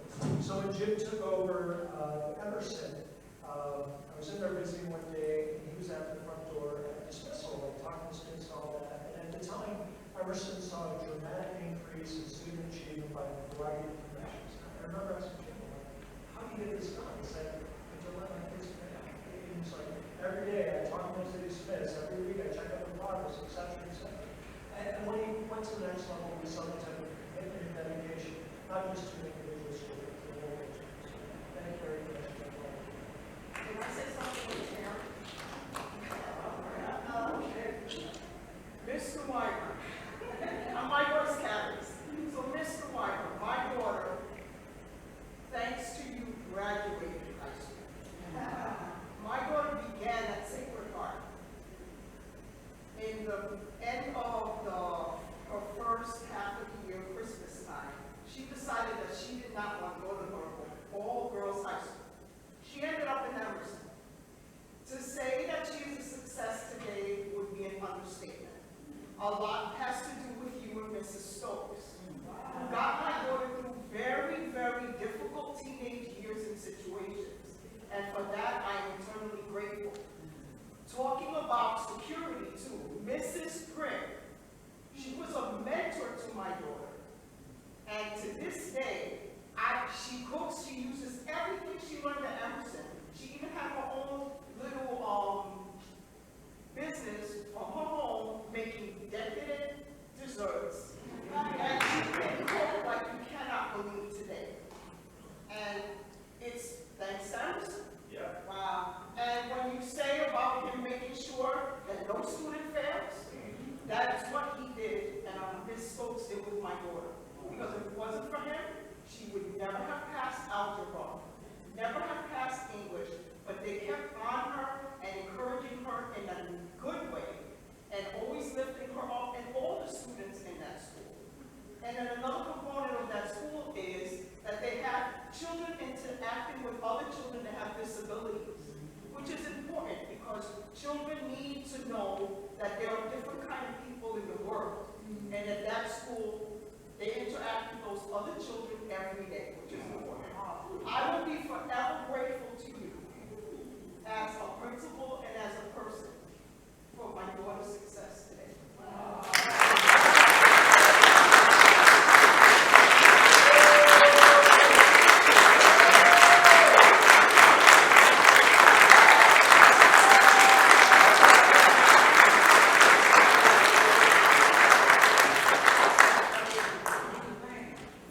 Colleagues, come up, be distanced appropriately, and let's take a great picture. The staff and I are going to have a special thing planned for Jim. We'll take care of that in a week or two.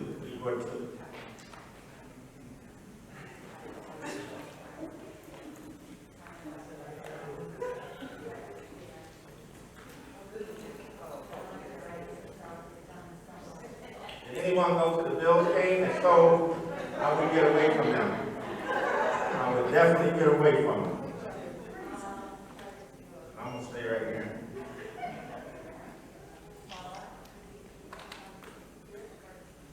That was elegant. Fabulous.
The next item shows that we are continuing to yield fruit from the Bill and Melinda Gates Foundation. Relationships that we had previously are being rewarded. Now, we know that we had some issues in the research, colleagues, about our 6th, 7th, and 8th grade. We're trying to do a reform piece for our middle school youngsters because it's needed. We want to accelerate their learning. Well, BPS has been selected to be part of a cohort of districts across the country focusing on strong math instruction in the middle grades.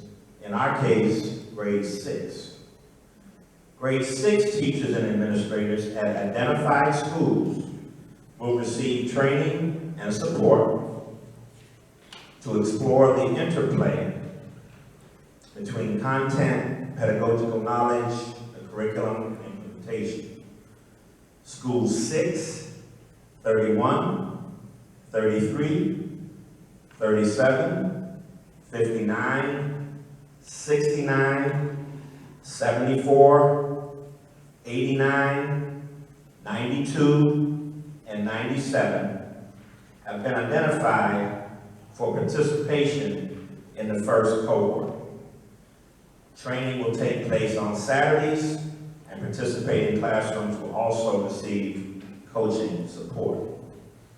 This grant is called the Effective Implementation Cohort, EIC, and Buffalo Public Schools will receive $1,581,242 over 3 years. One grant. Probably that's a big deal. Who's that? Bill and Melinda Gates Foundation. Gates. So colleagues, that's good news. All right.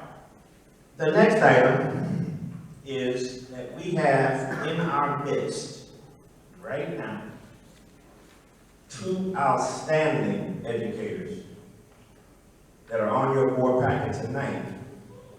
And I hope you find it within your spirit to approve their appointment as new associates of school superintendents for school leadership.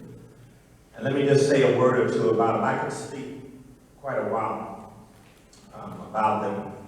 But Ms. Tamika Shedrick, colleagues, had already received efforts for special recognition from the New York State Educational Commissioner for her work once we assigned her to build Academy and what she did in helping to bring a team together and really re-energize and bring that great spirit to that community back again of what Bill always stood for. In May 2018, Ms. Shedrick applied and was appointed to serve as principal of her alma mater, Bill Academy, now known as Bill Community School. At Bill Community School, she collaborated with a group of stakeholders to turn around the culture and climate of the school while creating goals and actionable steps to implement best instructional practices. Ms. Shedrick cultivated many community partnerships to support the rebirth of her beloved alma mater. See, that's what's significant.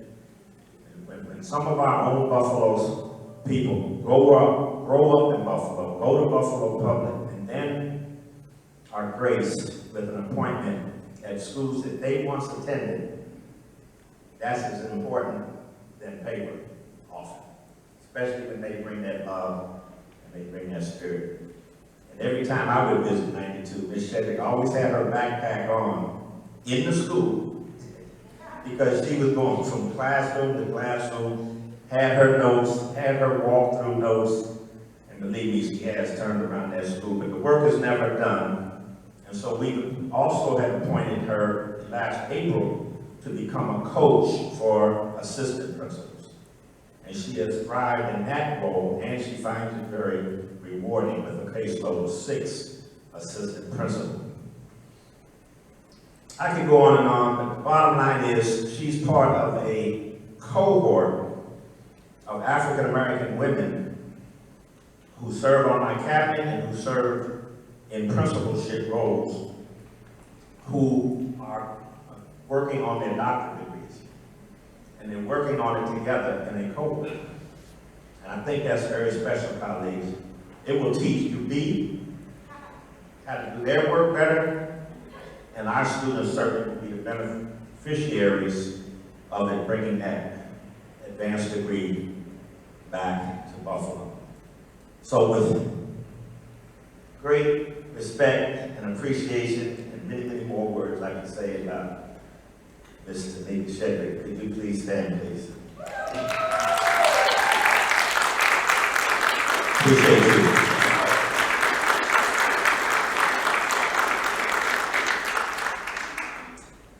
Okay. This young man, I don't know well, but I like him. I like him. And he was born and raised in Buffalo. Attended the Buffalo public schools as a child, and I understand his father was an influential citizen here, especially on the west side in Buffalo. His name is John Gonzalez.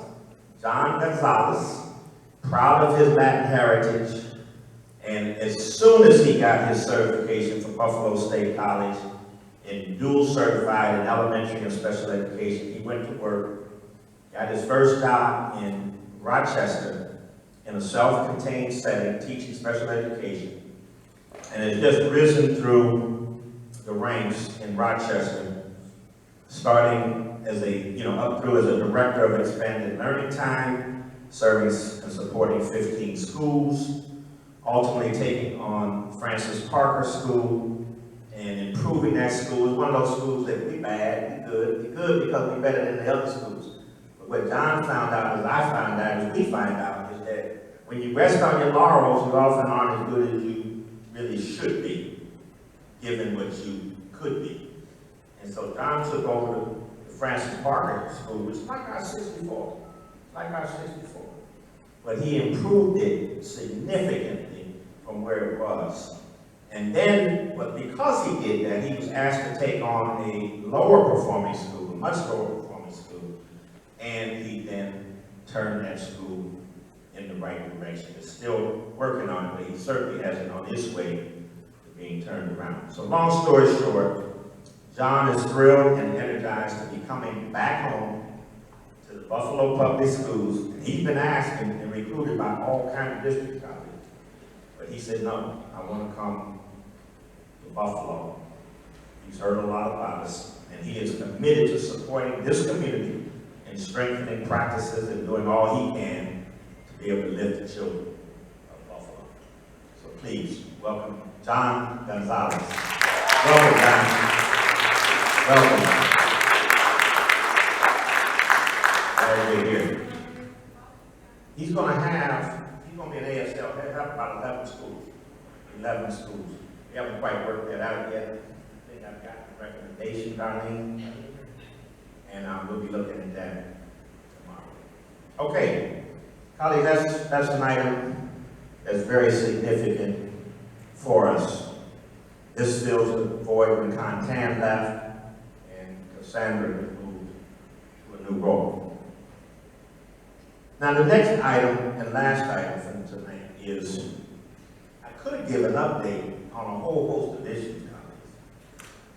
But what I'd rather do, and it's up to you, you can ask me if you want. What I'd rather do is give you that Friday update on all of the things that are going on in our schools. Want to talk about it now, we can talk about it, but transportation, for example, I can give you a quick update on that. Computer devices, I can give you a quick update on that. Staffing, I can give you a quick update on that. Testing, when we'll test, especially non-vaccinated staff and students.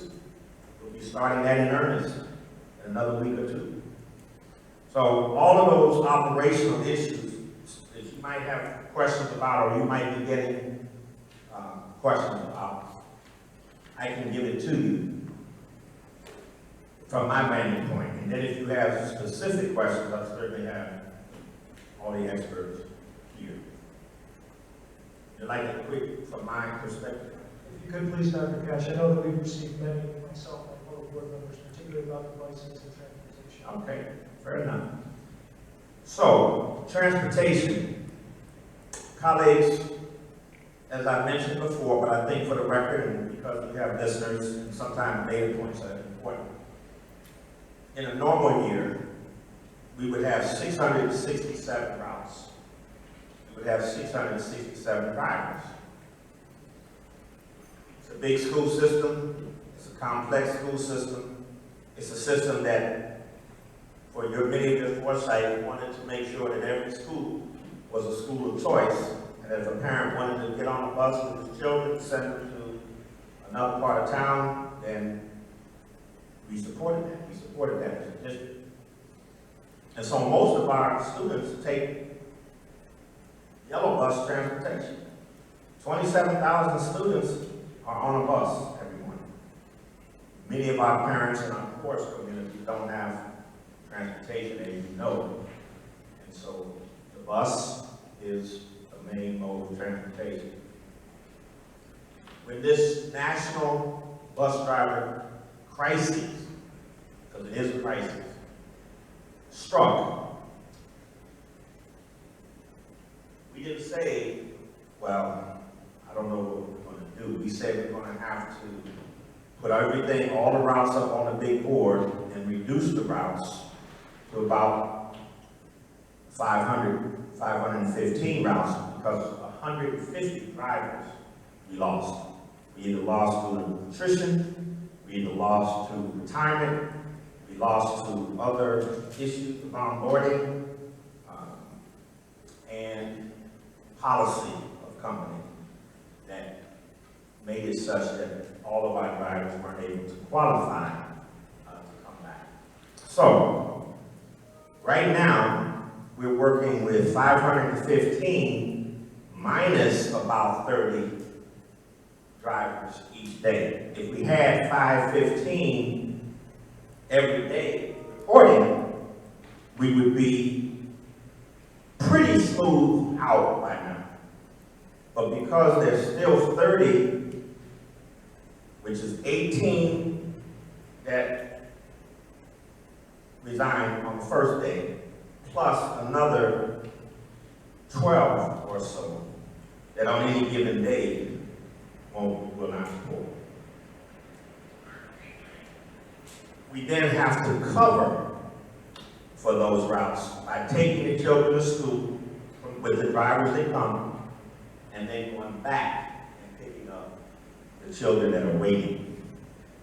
And that's a part of the challenge and problem that we're facing, is that those students are being left at a stop longer than they would if we just got them on the first pickup. That's part of the problem. The other part is we've had an increase, and we're not quite clear on how many parents are opting who want the transportation services that are provided by the yellow bus and who will not need to have that. And we usually find that out every year before we start the school year. This year it's been a little more complicated because parents have an anxiety about the safety and about the crowding on buses because we had to reduce 150 drivers and routes. I'm going to take my kids. And so now you got log jam. Now you got lines. And now you got buses that were supposed to pick up student X and Y and Z. That student isn't there. And now we call back because safety is key. And sometimes we drive in the morning, but then want transportation home, and we're just trying to get all of that figured out. Now, we have a new app. Sometimes the app works, sometimes it doesn't work. Seems to be complex a little bit for some parents. We want to work that through, want to have training. Staff is aware of it. Ramona, Dr. Reynolds, is going to help parents with that issue. So in the main, parents' frustrations are legitimate. They're concerned. Parent said this morning, she said, my son hasn't been picked up all week. You know, he's ready to go, but no bus has shown. So we are working through that, and all I can tell you is it's not for lack of a good system, organization, and all of that, because, as I said, we're fortunate to have the executive director that we have, and Jim, and all the people working. Principals have been good, and most see the difference every day. They see it getting better. So again, if we just keep at this, I think we can get there. Now, if you feel as a board you want to go in like they've done in some states and places with calling out the National Guard, for example. A lot of the National Guard, because of the vehicle training and the Army training or the Armed Forces training they have, they can drive buses. They have 7B licenses. And so we could talk to Governor Hope and say, we got a challenge here. Could you give us 50 good reserve drivers? And that would begin to solve the issue very quickly. So it's one strategy that we could pursue. Another has been, that we've seen, is that you pay parents to drive their kids to school. I'm not sure if you peel the onion on that, that would be an equitable piece. You got to think about that, because I'm not fully in favor of that, because he who has a car will get paid. He who doesn't won't get paid, and I'm not sure if we want to become an Uber system. But it's something that some are doing because the crisis is that dire. It's that dire for most districts. Even small districts are having to cancel classes, cancel school, extend another day until they can figure things out. But right now, although fragile, transportation, I think, is holding, and it's going to get better when we get these applicants through the pipe. Because this is the final piece about transportation I got, if you have further questions there. There's 100, I think it's actually 210 applicants to be a bus driver in Buffalo. I believe we've interviewed up to 25 or more to date. It takes time to do this civil service thing. But usually 30 to 40 of the total number of applicants end up getting hired, make it through the process, have all the credentials, go take a test, pass the background test required, the background that is required. And then that means you're looking at 30, 35% of 210 things, and that would be 60 to 70 drivers. Optimistically, but could be doable that we would then have on, and that was solid. And we'd be running smooth. Again, hoping that then 24 don't decide. Because colleagues, what doesn't help is the national news about when you're in when we're in this red zone, and how drivers are getting sick, and how people are getting sick, and how people are threatening coming on a bus with a gun. You get a good big story like that, and it frightens our employees, rightfully so. And so we're trying to emphasize the benefits of being a bus driver here in our community, for our community. Because when they do step up and serve our students, Tanisha It's one of the best jobs they say they've ever had. They really are, colleagues, the first class. They're the first class. And a bus driver, a good one, has a lot of responsibility, and they have to maintain classroom management control on the bus before they get to school so that the student's off to a good start at school. So yes, we are still working through, but Cheryl assures me, and I've seen it every night when she says clear, that minutes is going down overall in most of the schools. But we do still have challenges. It's not anything that we aren't trying to solve given the problem that we have. So that's transportation. If there are any questions about that before I move on to computer devices, then we will take those now and answer if we can. But I know I've covered the ballpark. Yes, ma'am. Okay. The only question I would have is, just on the, bringing in National Guard and other drivers, do we not still have a shortage of just buses in general? Or do we have the buses, just not the drivers? No, we don't, I don't think we have a shortage of buses, do we? We have the buses. We have the buses. Right. Yeah, that is never made clear whether or not, because they're used all over, I didn't know how accessible all the buses. Oh, my apologies. Okay. Yes, Dr. Kennis. You gave two vital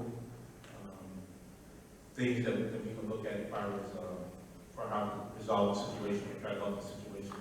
One was the National Guard, the other one was paid parents to drive their children to school. And I see, as I looked at did some research on that, cities like Delaware, Philadelphia, Columbus, Seattle, Baltimore, Washington, Wilmington, all had went to that practice. I'm not quite sure how many parents that they're utilizing this tool, but a lot of community members have called and said they want to try to explore those options and see what we can do to try to help rectify the situation. Again, I'm not sure, Kyle, this is me from 45 years in this work. I don't know how safe it would be if you have and ask the parents to take responsibility for transporting other people's students. I don't know about the insurance and liability. I don't think it would be their. Oh, wait a minute, we can talk. It would be their own children. Transport their own children. No, I know. Not in my experience, but I didn't know what when you say all of those cities, are you talking about people taking their own children plus having a big van or a big car and taking other kids? Just their children? Just taking their children, that they'll set their own liabilities on insurance. Some other things that came up, maybe looking at possible. But that won't solve it. It won't solve it. No, not here. Because of the number of children that take transportation to get to school. The drivers don't match the population. It might cover some of it, but it won't cover even a fraction of it, because many don't have transportation. My biggest concern is our younger children being on the bus at long times, and how we can try to address that. And another idea came up with possibly having 7th and 8th graders, using NFTA services. I'm not quite sure, what possibly we can look at with that, but my biggest concern is younger children being out, early in the morning and late at night, especially as the weather gets inclement next couple of weeks.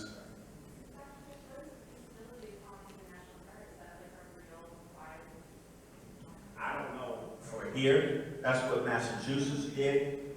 We're looking at.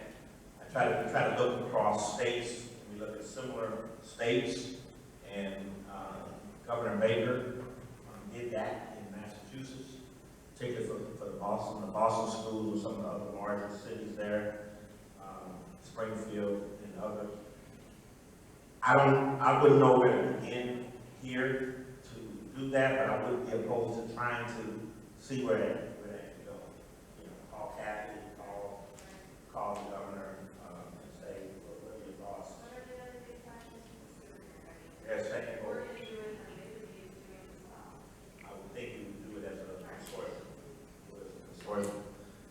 not having the same issue, Jim, in other big 5 districts with busing? We are.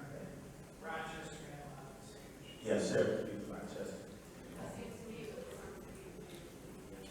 Yeah, but one thing, Dr. Cash, in the past, we did have 7 8 that did take NFTA services at school. And I grew up in here in Buffalo, so.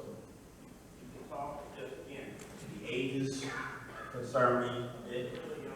And, you know, NFTA is another environment. So up to you to have a discussion, colleagues, and that's us.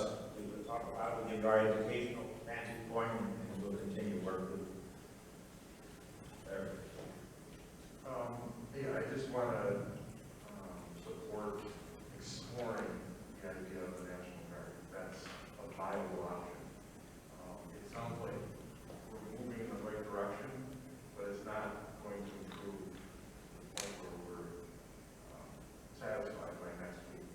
And if we could get some National Guard to assist for 2 to 3 weeks until we are better staffed with drivers, I think we should at least explore that. We can explore it.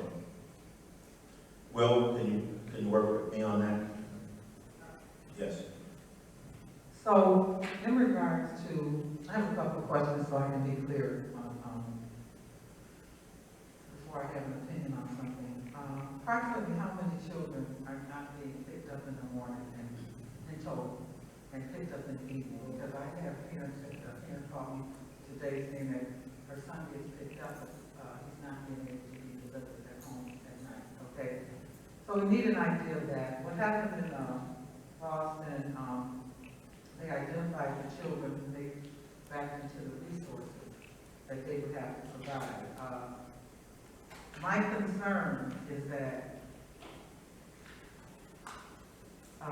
there's a need to, I mean, you said it earlier when you were talking about parents' responsibility in getting their children to school. But in our school district, we have a large percentage, close to almost half of our parents who don't have cars. So we don't necessarily have that option as other districts do, but nevertheless, it is an opportunity. I would agree with pursuing the National Guard piece. My understanding is that we have not even started the charter school transportation piece. Is that correct? No, we're about to check. We're in it? We've already started it? So they're, So they are, okay, so, what I did, today is I started looking into options in regards to what can happen with parents. And it's interesting that these other school districts were able to provide nice lump sum money to the parents.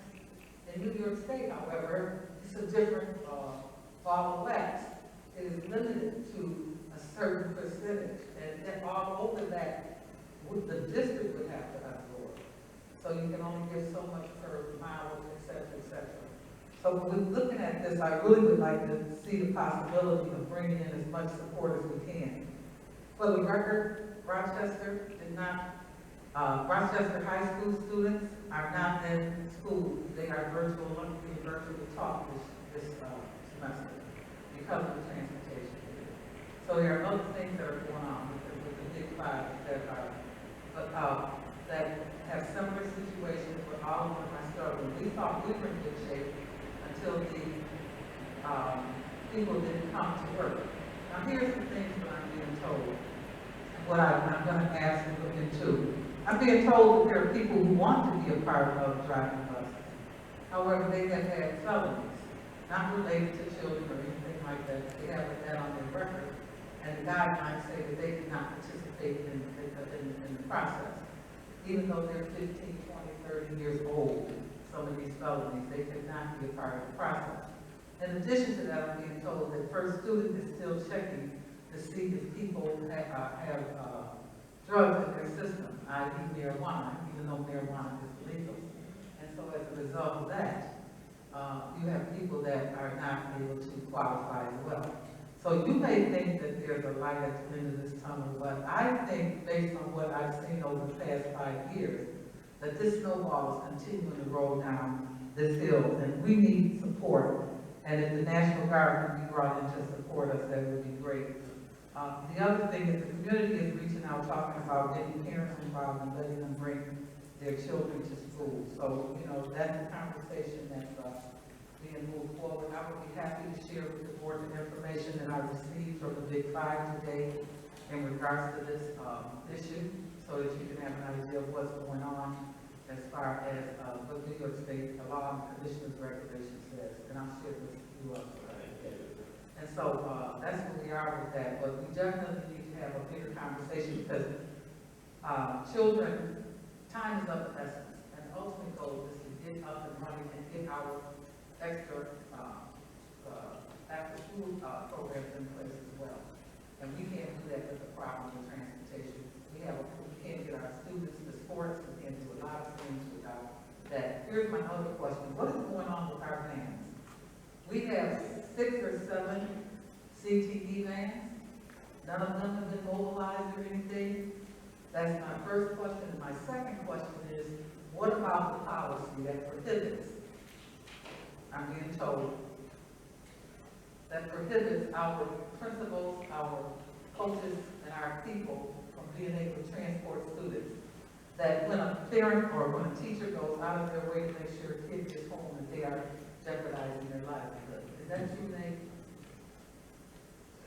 Most of our contracts, some of them prohibit transportation of students, but I believe the teacher's contract, administrator's contract, either directly to transport students, and they are covered by the district's contract. Okay.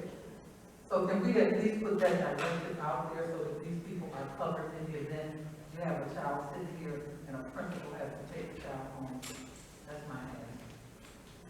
And I did, just to respond to the CTE bans, we certainly have looked into that.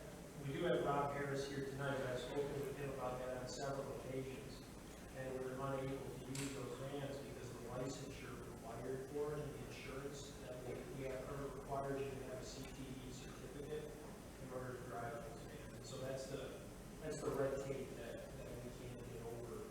Okay, so I have a problem with that. Being an ex-insurance person, my first job out of the gate, okay, I have a major problem that we have a carrier, that we have a contract that limits us the use of those vans.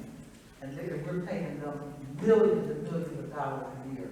I have a major concern about that. That needs to be corrected. Well, and I think it was all part of the grant too that actually allowed us to purchase those. That was a condition of that.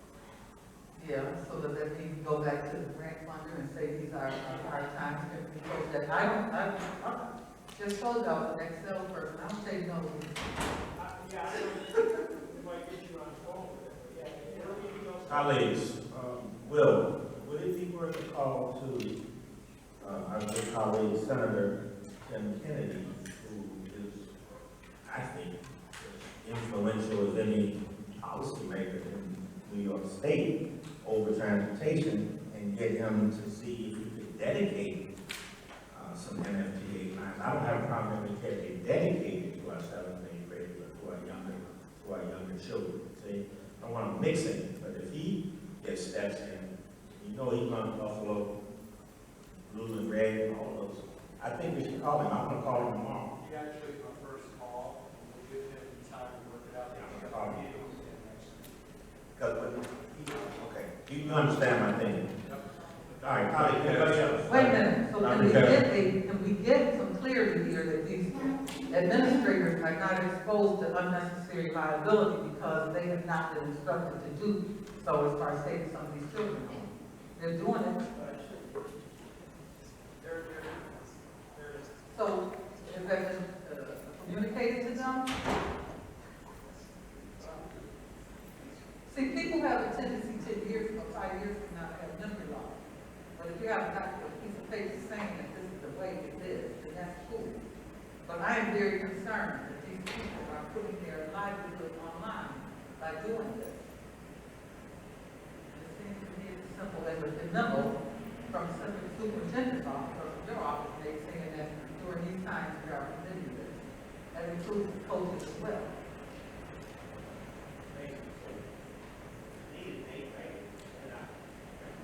Sorry, Dr. Cash. One last question. I know that our after-school programs are on hold right now because of transportation issue. Can you please give us an update on our sports programs? Are they getting affected and are they able to take place? Let me try to get through Can I just add?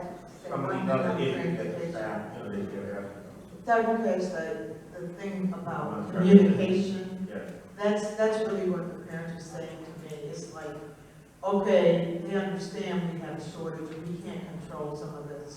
But the parents to me are saying they need better communication. The child can be out there an hour and then the parent drives them or finds a way. If they can just get better communication and also in the evening, if it's 3:30 and you know there's no bus, 5 o'clock is not the time to call parents. They're willing to work with us. Parents can get neighbors and friends to drive their kids to school if it's communicated.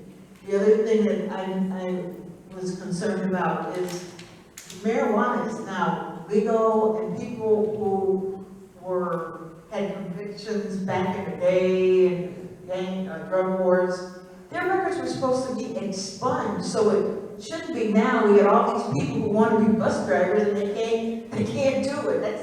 That doesn't make sense to me. It's not legal at the federal level, and that's where a lot of these regulations come from, National Transportation Board and other things. So even though it's legal in New York State, it's still not legal nationally. So there's still those considerations. I'm talking about the records being expunged, so it wouldn't have a felony blocking her time. Thank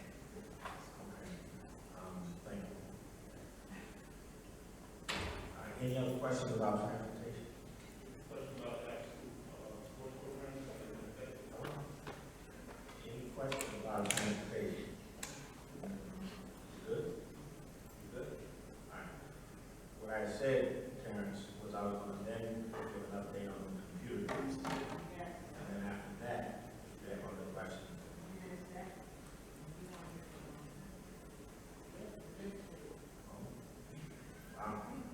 You're going to have a work session today. Okay?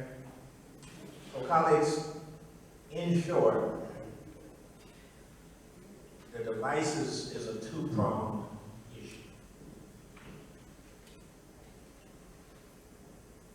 If we had gotten all of the devices back timely, all of the devices back timely, all of the students would have them now. Those that have been bringing them back timely, we get the device reconditioned in 3 days, and it's ready to go back out. Every day, the number's coming down, but I'd like it to come down faster. Since the beginning of school, 2,500, roughly, conservative devices have come back. So if you think 5 days, 2,500 devices, that's good. But there's still 6,000 that we don't have.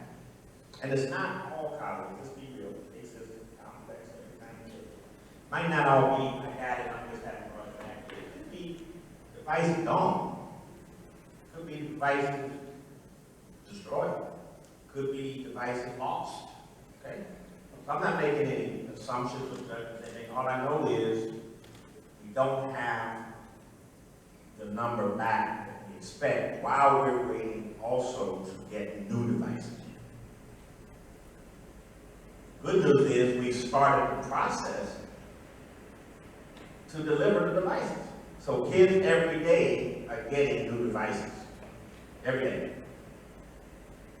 And I indicated earlier which levels I'm starting with high school students, so 9th grade, just into high school. I don't want them to get behind in such a crucial stage in their academic career, and so forth. So, we are getting new devices out. We expect approximately 6,000 new devices to be in over the next couple of weeks. And when those new devices come, they will be able to augment even those that haven't come back in. We're going to keep doing like we've been doing, which is to try to work with our principals who know their kids, and we have a tag that knows exactly who's in and who's not. We'll try to see if we can do things to help with going get it, you know, expedite the process, doing all that.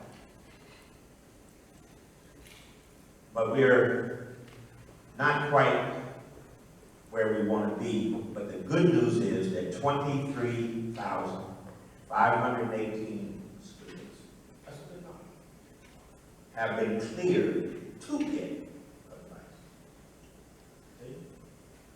23,518, and that'll leave about 6,000 or 7,000 that we're trying to augment either with new devices or get those back still that are not in yet.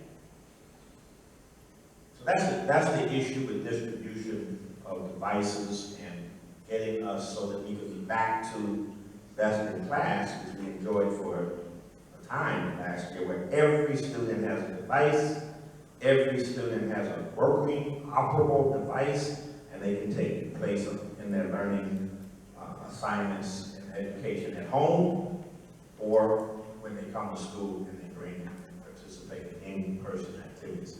That's what we want to get back to. And I will keep you apprised, at least weekly, until we can get back to that. I want that. And that's what we're working back to. So that's what I have to say about devices. Are there any questions about the computer device concern? Yes, ma'am.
We sent that letter out last year. It might be time to reissue it with a little bit of honey in it, a little bit more different tonality about, please just let us know. Just let us know about the device. If you're unable to return it, if you don't have it, so forth and so on. Just some questions, just reach out with phone calls, reach out with principals reaching out. That would make it easier, probably, just to try to get a handle on the question of, is the device real? Is it still liquid? Or is it just not something we should count on? Right? And then keep working to either replace the device, add to the purchase or order, and go about it that way. I mean, that's one part that I hear. Now, so I think we got that. Let's just do that. Okay? Yes, the other issue, though, is a little tricky, and that is, should we prioritize those that turned it in? And we are. We are. We are, but it's tricky. Yes, I mean, the number that Dr. Cash provided in terms of a number of students that have been cleared for a device, those are the ones that we have recorded who will be getting a device at that school on that day. If a child brings in a device on that day, we will take that device and then we will facilitate how to get back to that child a device once we get it back into our possession and we run it through the sanitization and preparation That's process. still in addition to seniors and on down and so forth, right? Yes, the prioritization is seniors first, so we're starting with high schools. Right. Then we're going to middle schools, and Right. then any medically exempt students. Colleague, the only thing I would say, Jennifer, I hear you, it makes a lot of sense. Sometimes the kid who needs that eyeglasses the most don't get the eyeglasses. And wasn't the cause necessary all the time, but the computer not. So now we get into an equity issue. Now we get into, yeah, because I think so. Yeah. Because it sounds rational. I took good care of it. I got it coming in and bringing it in. We don't know.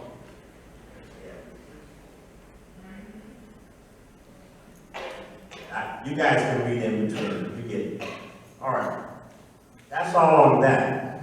Now, colleagues, staff and things like that. I hear Mr. Let's do that. Let's do that in a one section. What I'm gonna bring you up to date on the athletics today. What do you want to know?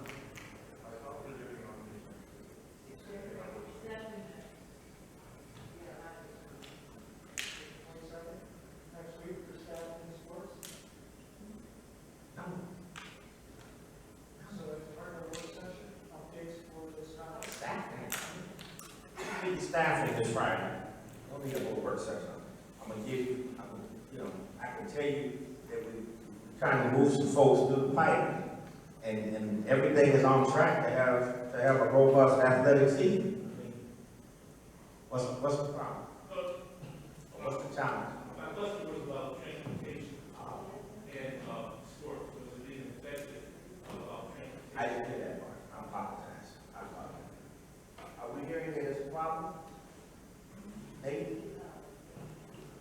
I haven't heard. There certainly are, some issues about we've been able to cover most of the major sporting events, football, traveling out of town, and some of the other larger sports teams, although there are still some issues with, some of the JV sports, volleyball, cross country, golf being covered. Yes, yes. Any event, though, we are prioritizing any event that has an event outside of the city limits. So any event outside of the city limits is covered, and that's the first priority. Anything we can cover inside the city, we do, but we've been relying on the public transportation system, the NFTA, to get students back and forth to some events, which has caused some consternation with coaches and parents. But it's part of the larger issue that we're working on. But the only reason why I asked that is because I have parents concerned about their children being transported to games, so that they're able to get back from games. So if games are over at 9 o'clock at night, they said concerned about their children getting back home, so that's why I Yeah, we should have. Can you get on top of it? Get on top of it. You did report. I hadn't heard about the transportation issues regarding sports. And the other issue there is, you say name sports. You got to make sure we don't do a gender thing, and we don't get into the difficulty with other sports just for competitive. We're not, I just wanted to be clear that, any event, we're prioritizing events regardless of sport outside of the city limits. Certainly we'll work on it, Dr. I don't know what we're working on, so. We're working on it. I'm hiring more drivers. that's not formal. What's that? I'm sorry about the children being in a different location that's foreign to them. No, I understand. I mean, there's no way we should be going to an away game and the kids don't have a way to get back. That happen? No, right. Well, that's what I'm hearing. Well, I'll talk to Mike about that.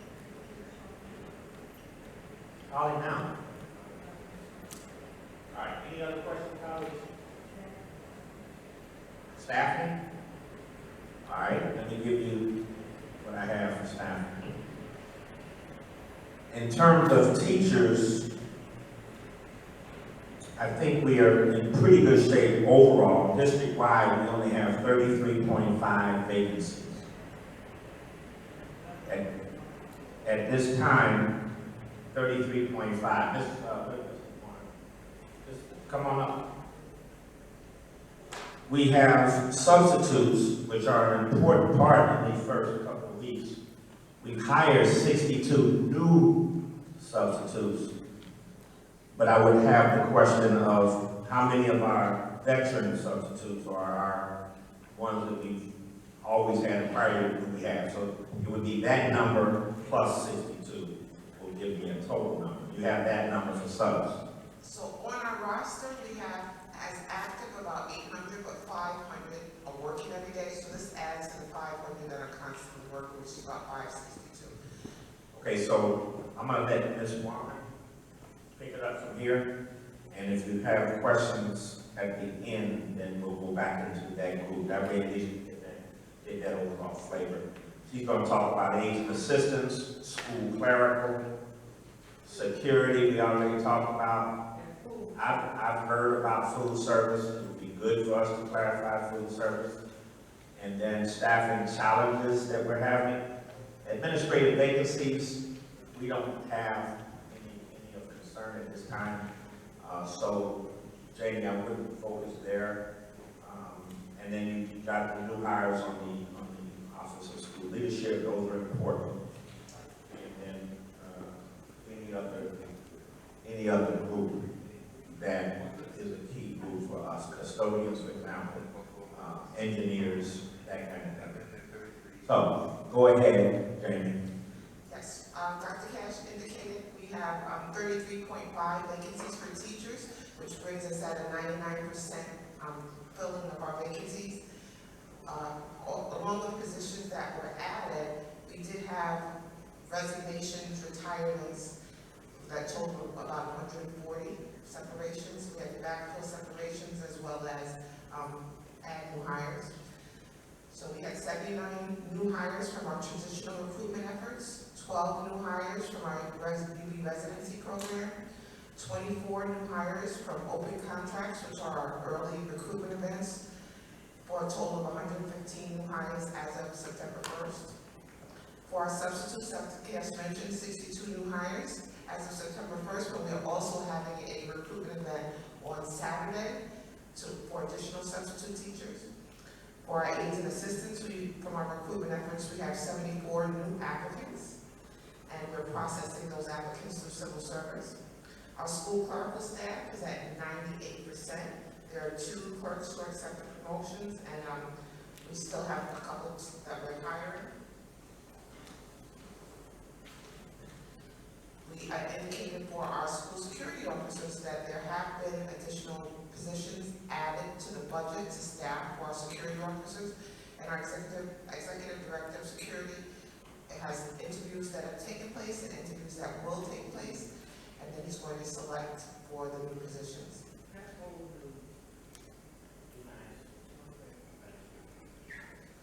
So then for staffing challenges, some of our areas for teachers are special ed, bilingual world languages, CTE, but this is not unique to Buffalo. But we have incorporated the use of the ability for teachers from identified shortage areas to teach additional periods to ensure that certified experienced staff members are supporting students.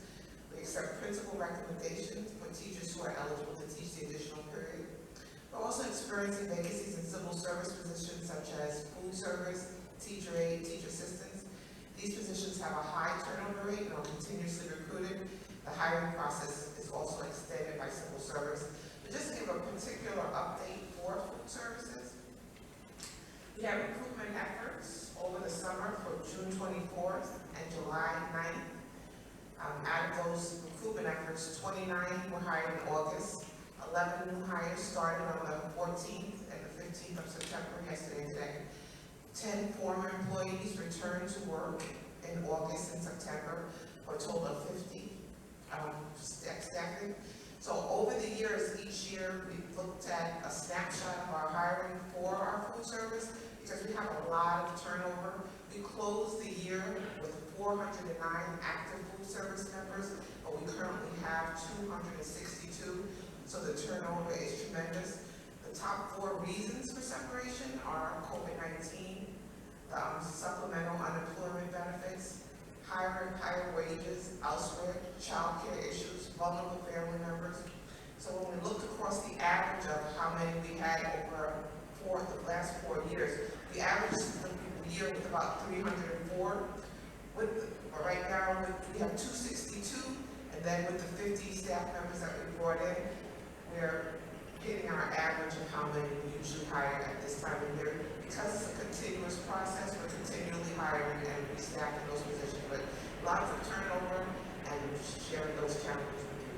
Our civil service is working very closely with us. They have a pipeline to keep us informed of how the hires are coming through the pipeline.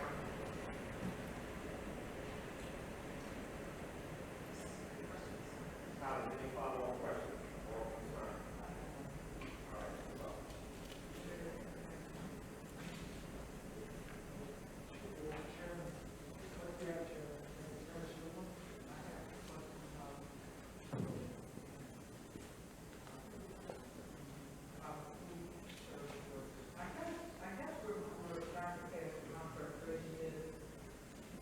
is that coming from corporate America, there are cycles. Okay, and so typically, when you have a cycle, you prepare in advance for what you already anticipate to happen. And the first question I have is do we have to do the city of Buffalo exclusively for our civil service providers? Is it possible to utilize Erie County and maybe talk with them about utilizing mental health in our civil service? Or moving our person over to Erie County or something? Because there's a problem when, and Jamie, I reached out to you in July in regards to the food service because I was very concerned that we ended the year with 100, needing 100. And that's in addition to what was already there. We also talked at this table about increasing the pay because guess what? Wendy's, Arby's, they're paying $15. As a matter of fact, I saw the sign the other day that said $15 to $18.10 an hour. Okay, and so we talked about really going to increase that money for our staff. Okay, it didn't happen. Okay, and so now, when I worked, I'm going on record, I've worked with this staff member from since I've been here, who runs food service. A very competent person, very genuine, and who, when people start talking about quitting their jobs because of the stress that they're under, I'm hearing it from principals. Okay, I can't afford to lose any principals in the Ferry District. We work hard to get the best ones we could up in there. I'm hearing it from staff members, and when I'm being told by people who are normally very calm, easy going, would never ruffle the feathers, that they are desperate and that they have 4 people in some of our buildings serving 750 kids. 3 people quit the day before. People are just dropping off because of the work volume on the food service people. And the fact that these applications have not moved forward. Okay, when I reached out in July, I reached out after the second recruiting event. I was sure, we were told at that point we needed 100. Okay, what I'm understanding is 45 moved forward. You said 11 of them was moved and the other was just set somewhere. And I guess when a person gets frustrated because they are told to remove my name off of the email list, what else can they do but reach out at that point and start hollering and screaming for the quick? So that's why I texted you the other day. Out of desperation, because I don't want to lose another key employee in this district because they're being mistreated, feeling that they're being bullied, that they can only talk about this once a week. They're only given one day a week to talk about this. This is not how you treat people that have 35 years worth of experience in this district, who have generated profits for us year after year after year in that area. So that's why I'm so frustrated with some of this stuff. stuff because we talked about the security piece. We knew going into this environment we were going to have hostile students, hostile environment. We knew that the children were stressed. We knew that they were facing trauma and we needed more support. We talked about it. You gave it okay. You gave it okay back in, I think it was in July. Stuff did not move until September. It's driving me crazy. So if you're saying that there's a problem with civil service, we need to figure out a workaround. But you can't tell me that an application is incomplete, that after 30 to 45 days that a letter has not gone out to the people informing them that the letter has been complete. So what I don't want to happen is that people feel intimidated, bullied. Oh yeah, oh yeah, oh yeah, oh yeah. I'm just letting you know. And they feel that they are at the end of their rope and they can't move any further. And that's not how employees should be feeling in this district. We're talking people off the ledge. I'm talking people off the ledge these days. That's not how we're supposed to be doing it. And human resource should be certainly shouldn't make them feel as if they're intruding on their lives in that respect. And it's not fair for employees to be told not to talk to your board member. Okay, I have a problem with that, being told not to talk to your board member, because there's a lot of stuff that would not have moved forward in this district if the board had not known. Because Dr. Cash doesn't always get the message either. Okay, but once we get it, he gets it. That's for sure. Okay, so he knows what's going on in this district. Thank you, former President. Can we have a response about the agreement pay and where these 100 workers are? Thank you for your question. As I was stating, Yeah, just very, very short. We have reached an agreement with Local 264 that represents the food service workers. We have 1 year left on the contract. We worked on an extension that's working its way through the channels that will be before the board next month. Okay, that brings up, I want to get into specifics right now, but that brings it up into the ranges that we discussed last meeting in executive session. That's that question. Thank you for that, Nate. Jamie, on the issue of moving to the fight, bullying people and mistreating people and all of that. we have a designated support in the department that supports food service as well as other civil service workers.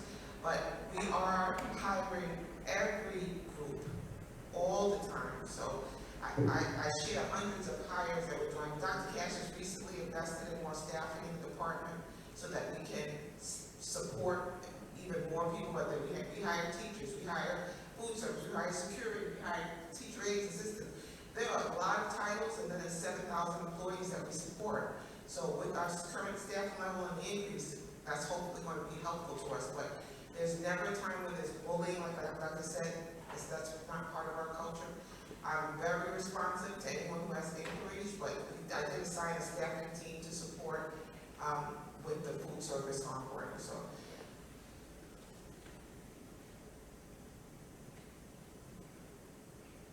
Any other questions, colleagues?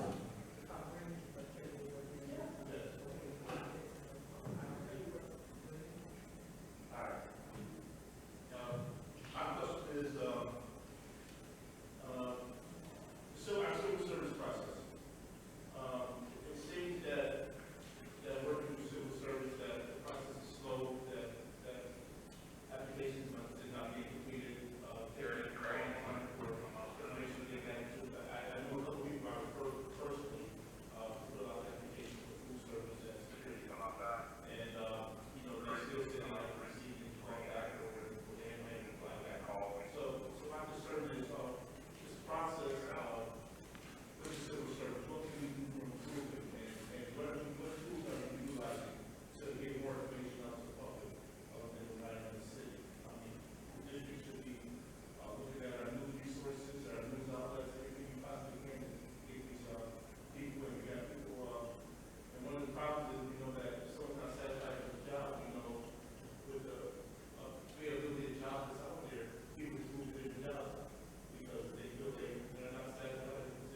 apply.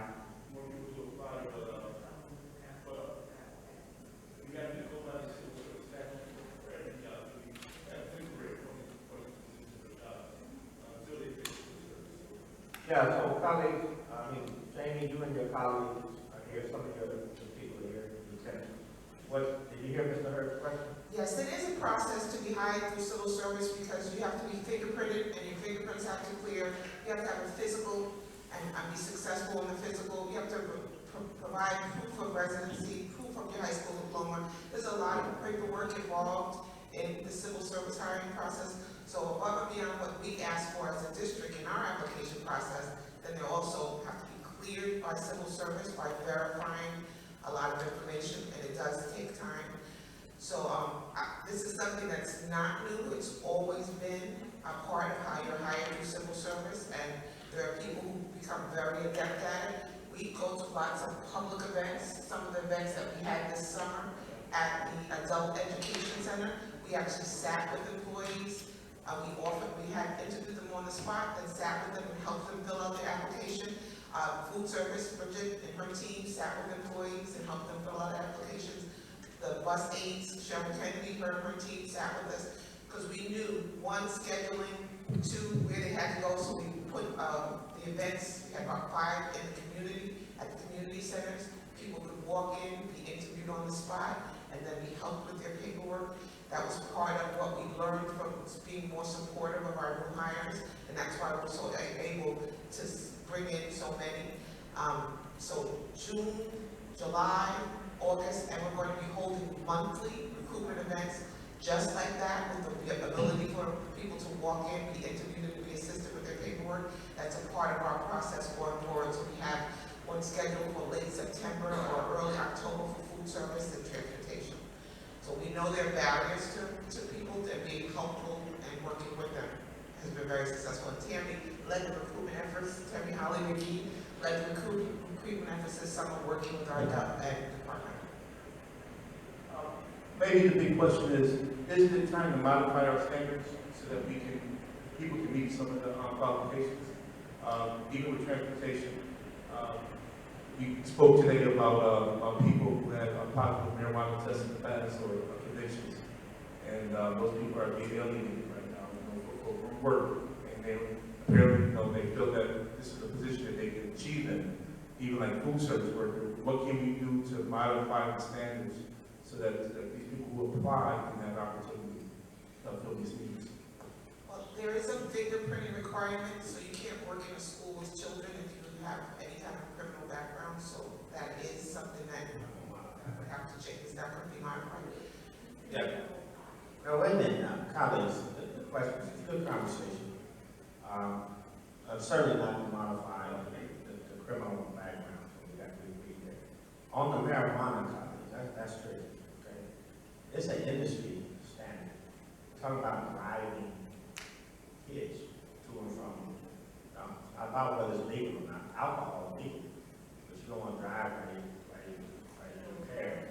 So, on the issue of marijuana, I know enough studies, I've looked into it enough to know that from a driver's standpoint, it does impair your abilities.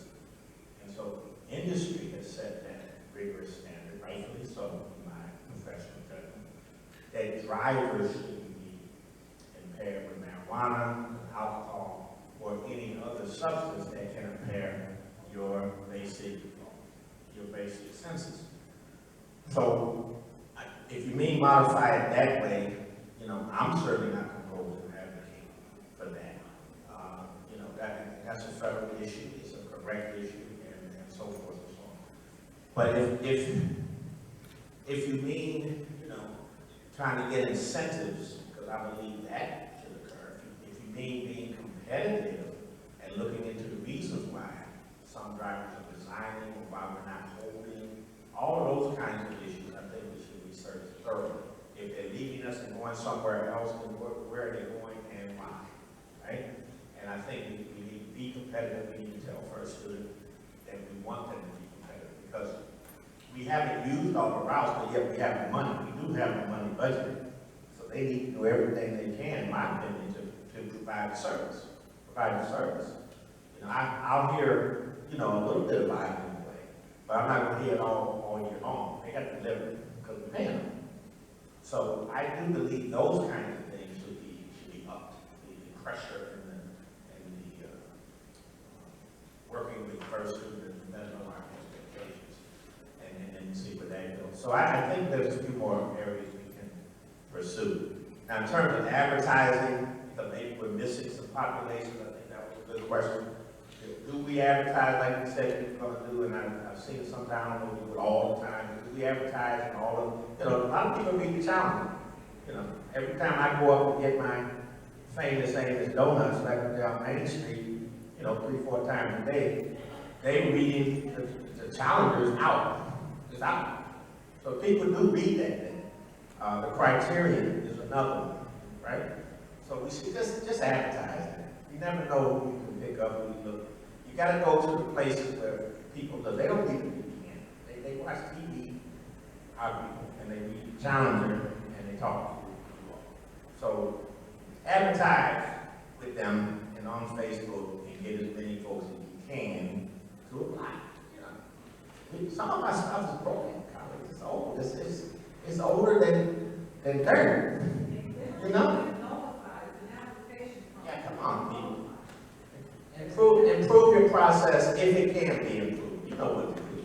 If it's true, it's true. If it's not, just step to the mic and say, look, here's what we do, and we think we're best in class. So until we get best in class, there's always room for improvement in every aspect of our work. Right? Absolutely. All right, you got something, Mr. E, to say about it? Yes, thank you. Nice and clear and loud and into the mic. Okay, can everyone hear me okay? Okay. So, with what Dr. Cash said about the billboards all across the city, to know us is to love us. You see them everywhere, but that's not the only form of advertising that we do in HR. What we do is we concentrate on our recruitment events to start to do the advertising. Advertising in newspapers is very, very expensive. So it's about $6,500 for a quarter of a page. Fortunately, what we try to do is use our natural resources, our community partners. So we take and establish flyers, and we take them all around in the community. Adult Ed is great because they have a particular person that's geared towards making sure recruitment events and all of our openings are out in the community and at the hot spots where people are, where people may be interested in some of the entry-level positions that we have. Another resource that we have used that we found is very, very successful is using Dr. Reynolds and her team. And we work collaboratively with the Parent Center. So we make sure that there's flyers and there's brochures with the Parent Center, letting them know that we're looking for people to come and apply with Buffalo Public Schools. In addition to that, we use the robocalls. So when we do a robocall, we let them know. We let parents know, we let staff know, we let teachers know, spread the word that we're looking for people to participate and come and be a part of the interview process to get entry-level positions with Buffalo Public Schools. So we try to use some natural resources, less expensive resources, but ultimately we do take advantage of the city, the advertising that we utilize in Buffalo Public Schools, advertisement in the Buffalo News, but it's about $6,500 per quarter of a page, per day, per advertisement. So it's very, very pricey. We also take advantage of Facebook and Twitter. So Dr. Reynolds is fantastic about making sure it's posted on Facebook, it's posted on Twitter, and any other social media platforms. All I have to do is send an email to Elena right away. It's on the workplace page that we have, and it's also on our Buffalo Board. When you go onto the Buffalo Board of Education page, as soon as we have a recruitment event, they're right away with it. Okay, colleagues, listen. You're doing fine. You're doing a good job. This isn't an argument. Okay, we're not arguing here. Oh no, I just wanted you guys to know. What I'm saying is this.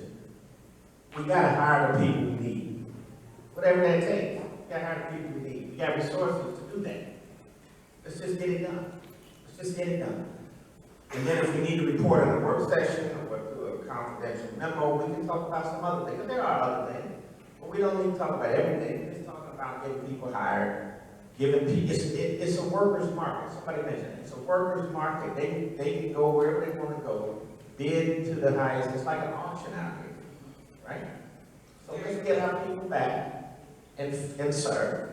Now, I haven't heard a lot of complaints yet, Sharon, because remember, what Bridget was doing was feeding out of the classroom a lot. So she did need that full complement to do that. Right now, we're back in lunchrooms, and we don't quite need the full complement right now. But I'm more concerned about culture issues. We gotta solve the culture issue because we want all our employees to feel valued, to feel that they're the best. They're the best. They're the best. And if we let them know in every way we can that is so, just like we do. So let's do that for every employee, and then we won't have anybody leave. There should be no reason now, today, for anybody to want to leave Buffalo Public.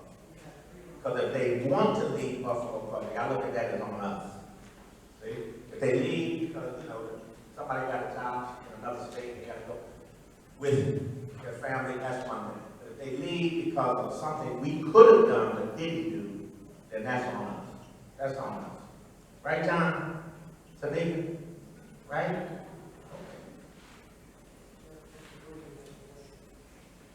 So my question is, if we're doing all this advertising and do know this is in place, but the capacity of the city, when it comes to the civil service, what are we doing as far as, we don't have answers now because we're belaboring this a bit, but it is a serious question. What are we doing to inspire, motivate, incentivize, put pressure on the city in order to honor what our end of the bargain? We're bringing all these applications to the table, and they only have so many people working on it, then the backlog, it becomes everybody's problem. So if we're supposed to be working with the city in conjunction on an equitable basis, then we should be really putting pressure on the city to bring more people to the table. If the job market is out there, they need more folks looking over these applications and making sure that this is a smoother process. So we're doing our end, which is what I'm hearing, we're doing our end and there's a whole, the fingerprints and the whole nine. Then what are we doing technically and strategizing with the city in order to make sure they're living up to making sure that the civil service application. This is a good question. Let me cut through this. Colleagues, we're still doing the same thing we've done for years and years and hoping for better results. It's not going to happen. We need that. The city needs, we both have more resources now. The city should add some help to civil service. They could add another person or two. We could add some people, one or two. And then that whole pipe opens up. Seems to me. Let's get more people at the ticket stand. You're going to have a long line if you only got one person taking tickets. But Dr. Cash, we have a full-time employee that we let the city. I'm talking about, but that employee is overwhelmed right now. No, I'm saying, but they use them on a regular basis. I know. We don't have that level of work that they require 40 hours a week, but I'm being. I don't know. So just justify to me how we have this problem and Erie County does, is working on a different level, and we're not looking at their practices or trying to piggyback with them and have them help us. All right. Yeah. We have to look at everything, Holly. I don't want to, keep belaboring, but those are all good questions. Let's have an answer. Let's have an answer at the next available work session. Question, just one question I'd like to answer. The next work session. Is it true that the city told us that we can only have 10 civil service employees approved per week? I heard that. That's for one title. One title. We have a lot of titles that go through civil service, from electricians to plumbers to food to painters to teacher aides. We have lots of titles that go through civil service, so that was probably for just one title. So in other words, the city is dictating how we hire. Now we're in the process of, we need aides, we need SROs, we can only get 10 approved. That doesn't even make sense. I don't understand it quite. Is that what we're saying? That doesn't even make sense that the city does not help us at this time. Let's understand. Go ahead. I was just saying that is for one title, but they're processing a lot more than just 10 people. They're processing as many as. Is a title considered substitutes, is that a title? Right. Teacher aides and assistants, is that a title? Yes. Food service workers, is that a title? Yeah. So Bus drivers, is that, well, whatever, who's another civil service? the bus aides. Bus aide, is that a title? Yes. Okay, colleague, that's not gonna get it done. That's 50 or 60 people you named. You named 10 people for each. I know, I'm not arguing with you, I'm just saying, if we need 400 of these, and 300 of these, and 500 of these, and we can only get 10 of each, at the end of the year, we'll be fully staffed. What you laughing for, Dave? Because it has to do with hiring and then turnover. I know. We have a lot of turnover. So Okay, why are we agreeing with this? That's my point. You should be all know that's not true. I'm not talking about you, I'm not fussing at you, I'm trying to say, colleague, the system broke. It's broke. That's all I'm saying. Whoever, I'm not blaming you. I'm just saying it's broken. Huh? Where's Will? Will, talk to who you need to talk to, and then bring to me what we need to do. Okay? No, it isn't. But it's not you, or you. It's just the system's broken. You've accepted the rules. I'll give you another example, colleagues. You have to live in the city in order to be a custodian or engineer. Colleagues, we don't have any more applicants. We are fragile for schools going down because we don't have anybody in the city anymore that can do that skillful work. So what we need to do is open up that requirement and say, can we just take general application like we did with teachers? Yeah, but you know what, the fair, Dr. Cash, people send in their applications to do certain things. We don't even send them a notification that the exams are happening. Okay, but that I don't know. Oh, I'm just letting you know.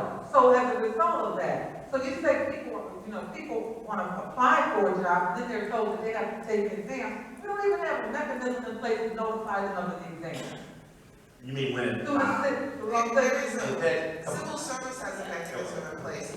They can, any titles that they're interested in, there's a button they can press, and it will send, and they can enter their emails, and the exams come right to their emails. But you know what? We need them. So we need to have a button to push that we can produce a list that says that on September the 8th, there's going to be an exam, and you will put your application in. We need to help the city of Buffalo, but obviously it ain't working. And we'll look into it, Chair. Thank you very much. Those are helpful comments. Thank you. We'll be on it. All right. So, back to the agenda. Okay, let's get back. Let's focus. Back on the agenda, everybody. Unless you guys want to stay till 3 in the morning. I know you love each other, but let's get things moving forward here. Next item. Action on the meetings from the previous minutes. Action on minutes from previous meetings. Apologies. Currently, a motion to approve the August 18th, 2021 minutes. So approved, or so moved by Mr. Terrence, seconded by all that was, all in favor, signify by saying aye. Any objections? Any abstentions? The motion passes. Motion to accept the consent agenda, or to move the consent agenda forward. I'm sorry. Skip one. Committee reports. I'll start at the left side of the table, go around quickly. Rugby, reward, evenings, rugby. Starting with Ms. Hope-J, going around the table. We have a committee meeting coming up on the 20th, next work session will be on the 22nd.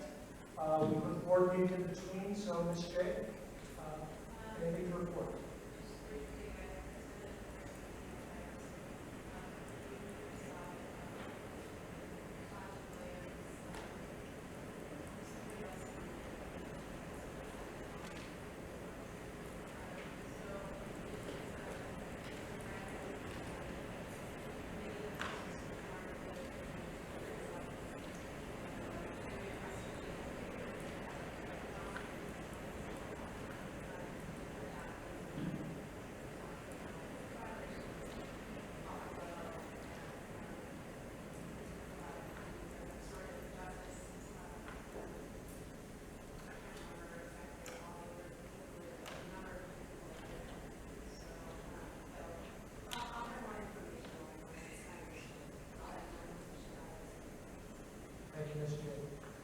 Dr. Rivera, anything to report? Unfortunately, I was ill at our last meeting, but I did send a copy of the presentation for the timeline and the work that we will be doing in conjunction with the information that Ms. Mountain sent regarding the Council of Great City Schools. And we're going to be working on aligning our work with that timeline that they've given us. That work is going to continue. I encourage you to take a look at the presentation. Our next committee meeting will go more in depth on that as well as goals for the district. Star of Public College Magazine this month, Mr. Terrence Hurd. Well, we're looking at upcoming meeting with that department this tomorrow with Michael House and athletic committees. We're also looking to address the issue about school children graduating from high school and where they at. So send some email out to the district after information about that, so that we can report on that and get a definite understanding of where our kids are going and how they be going after college, higher education, and where they stand with that, and also the junction report from the state association. Thank you. Thank you, Mr. Hurd. Also, the Erie County School Board Association, we met with them for the first year meeting, and we talked about strategies of how to promote the school districts, things that we can apply, and standards we can apply to make everybody know that our school district is #1 in Western New York and New York State. So those type of things, I'm very looking forward to send information over to the board members and the superintendent so we can see what type of standards that we should guide ourselves upon and things how they relate to. And the big thing that they utilized was Disney World, and how Disney World is so attractive, and like people pass by park like Hershey Park in Pennsylvania, and they drive past Hershey Park, which actually have more rides in Disney World and have more entertainment, more things to do, but people bypass that location, go down to Disney World, for that Disney experience. So those are the type of things we should adopt to our district here. Thank you, Mr. Hurd.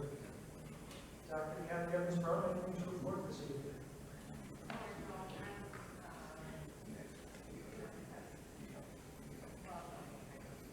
Thank you. Mr. Scott, anything to report? Just updates, real quick. No more doing It's voice. working. So from the Gun Violence Ad Hoc Committee, next week in our work session, we will be joined by Assistant District Attorney Danielle Abadi and her team to give us a presentation and to talk about the panel discussions that will begin soon in our schools. So she'll be joining us, and we'll have an opportunity to dialogue with her and her team. Ms. Woods? After finance and ops meeting, superintendent graciously gave us an update on the American Rescue Act funds. The deadline was extended to September 30th for us to submit our proposals. Dr. Wilkowski said I gave his number to the community because they're still looking for their input on programs with the community, and superintendent gave us an update on the budget priorities. We still include equity, CLR, relevant training, parent involvement, and community involvement. That's right. Ms. Cotton?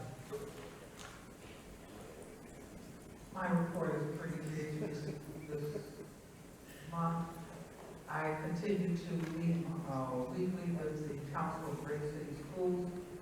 As many of you are aware, I shared an email. The conference for October is going to be virtual this year. As it stands right now, New York State School Board Association has not changed theirs to a virtual. However, found out today that the hotel has not been open. The New York building has not been open. So we supposed to open October the 6th. So I don't know if that's going to happen either. Yeah. In addition to that, I did go on a broadcast, went to the unveiling of the mural for RP, which was very beautiful. We had Karen Curtis as well as Paulette Woods, who attended that. It was a very beautiful event. Beautiful Constance Heath, Mother Heath, spoke and represented her husband in a big way. I went on Saturday the 4th to a broadcast hosted by Sam Rappert on WUFO as well as Bishop Badger. And it's a good one to see. It was educational Saturday. And guess what? They had somebody from the Buffalo Board of Education at there. Okay, so it was very good. And someone called in and said it's good to hear another side, a balanced side to the opinion. Okay, and I represented us very well.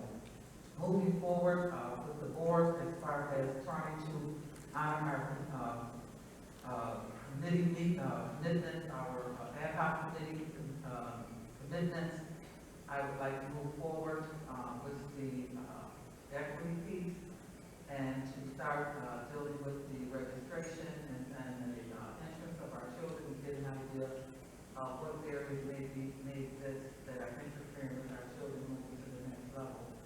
The only conversation I've had of late in regards to charter schools has been with the Big Five in regards to next steps. The Big Five is going to have a meeting very soon to determine what steps they are going to take in regards to providing transparency and requiring charter schools to be equitable in their approach. So as that manifests, I'll let you know that also. And thank you. That's all. Thank you, former President Cotton. Ms. McCosey? So I attended Thursday the 9th Erie County School Board Association as a delegate.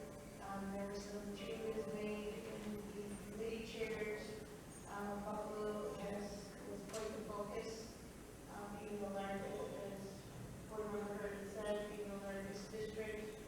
It was a kind of everybody was looking at you guys to represent us type of tone, and I reassured them that we're at the table and we're here.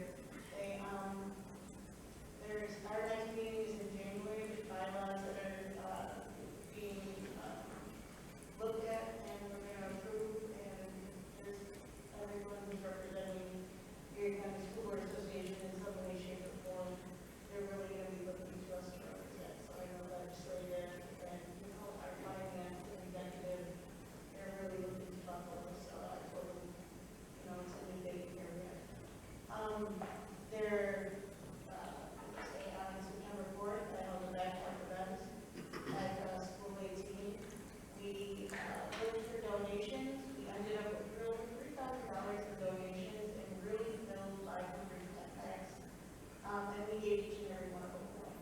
Some organizations and churches were able to give a few, abundance, 10, 15 here and there. We had quite the turnout. I was really pleased to see that cash. Mrs. Cashman came over, President Petrucci showed up. It just was a great event, and we had a lot of people walk up, which was fantastic. To see different at School 18, which is a gem that's not really, you're either looking at a lot, we have School 45 or School 30 in the West District. School 18 really sits in an area where a lot of different cultures kind of intersect, and all of them are represented in some way, shape, or form. It's really a beautiful event.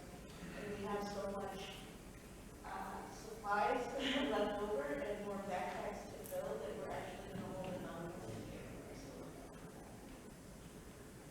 Before we go, could I just add that event was very impressive in my mind. Ms. McCosey expected to say that she had some booths set up that were important to serve different purposes. So CPAC, for example, had a booth there, and I didn't recognize him with a mask on, but I had a great conversation with Kim Hernandez, Ramona, and excited about hearing about it, and continue to reach out and reach in. And so we just had a delightful conversation. She had a booth that was UB Dental. UB Dental was there. With all of the aspiring dentists who were going through dental school, along with the leader of that program. UB Dental is just a phenomenal program to service our children that have dental needs and do it for free. They were there. She had a booth on lead awareness. And she had other youngsters there that were helping educate what came up about other services that are provided. But her best booth was with her two grandbabies. She had two of the most adorable granddaughters. If you've ever seen these little grandbabies, they're just precious. They just stayed with their mother, was the grandma, the whole time. Now, Alex was wearing down a little bit, but those little granddaughters can't be more than 5, 6, 7, 4 years old, 4 years old, and they just hung in for the whole day. So what I saw was just a wonderful event. The community was coming in, and in the morning, before I got there, but I would love to have seen it, she had bicycle helmets for bicycle safety. How many did you have, and what happened to them? So we had, when people saw us setting up, the event was supposed to start at 12. We ended up almost out of the helmets. We had 150 of them, and they were almost gone by 12:15. Because people were just, you know, they saw us setting up. You don't want to turn people away, like, don't come back at 12. That didn't make sense. So we made sure that everybody got the helmets, and it was really a first come, first served deal. So like Al was there with the helmets. The city of Buffalo provided lead safe kits, and we had 2 folks, community leaders, Ms. Velez and Provicaria, who just came to check out and ended up sitting at the table and educating people on lead and handing those out.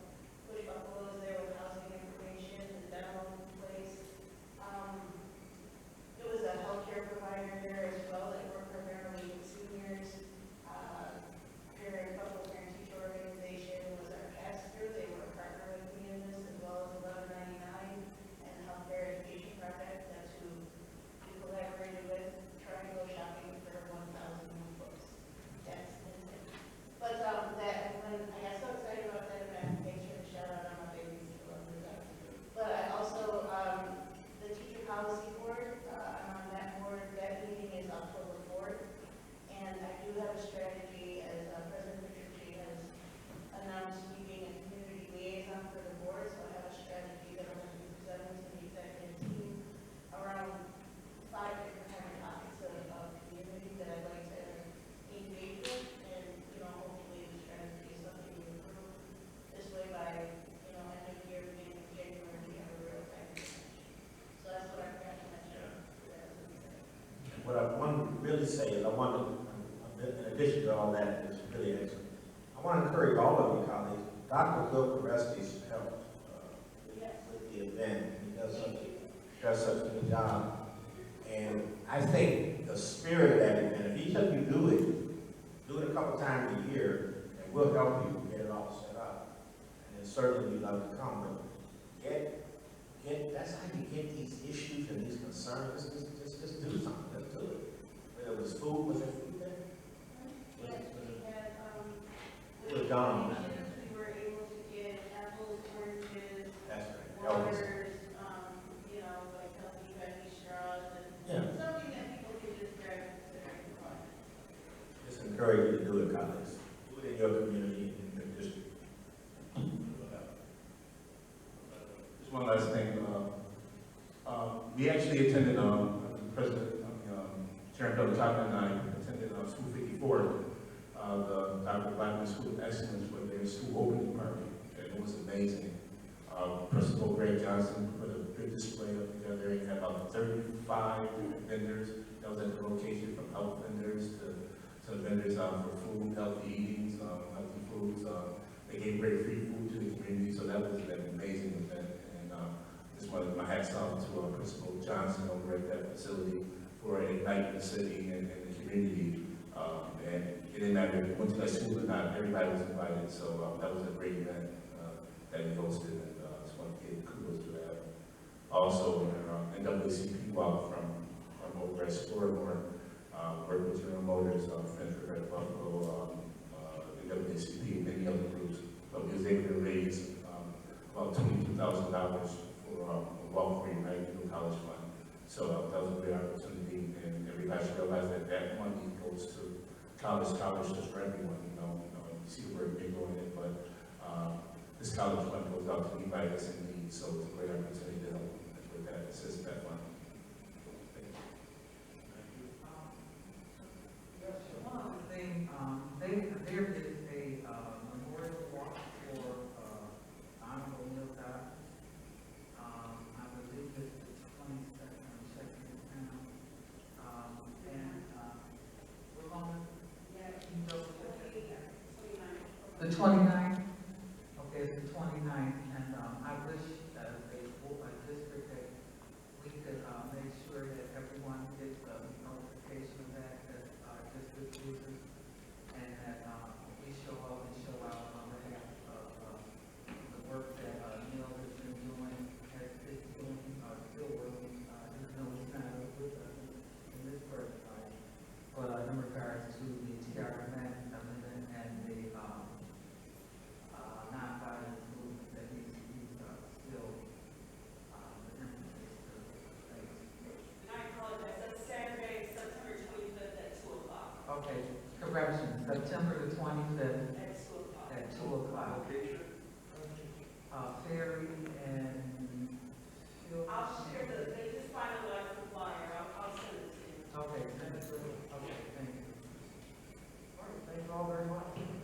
I appreciate all the great work that you did on behalf of the district and their constituents. At this point, I have a motion to move the consent adjournment forward. Kathy Evans, second by Sharon Cochran.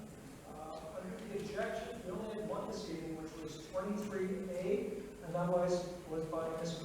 Woods. Ms. Woods, was your question and answer, or do you have any more questions on the topic?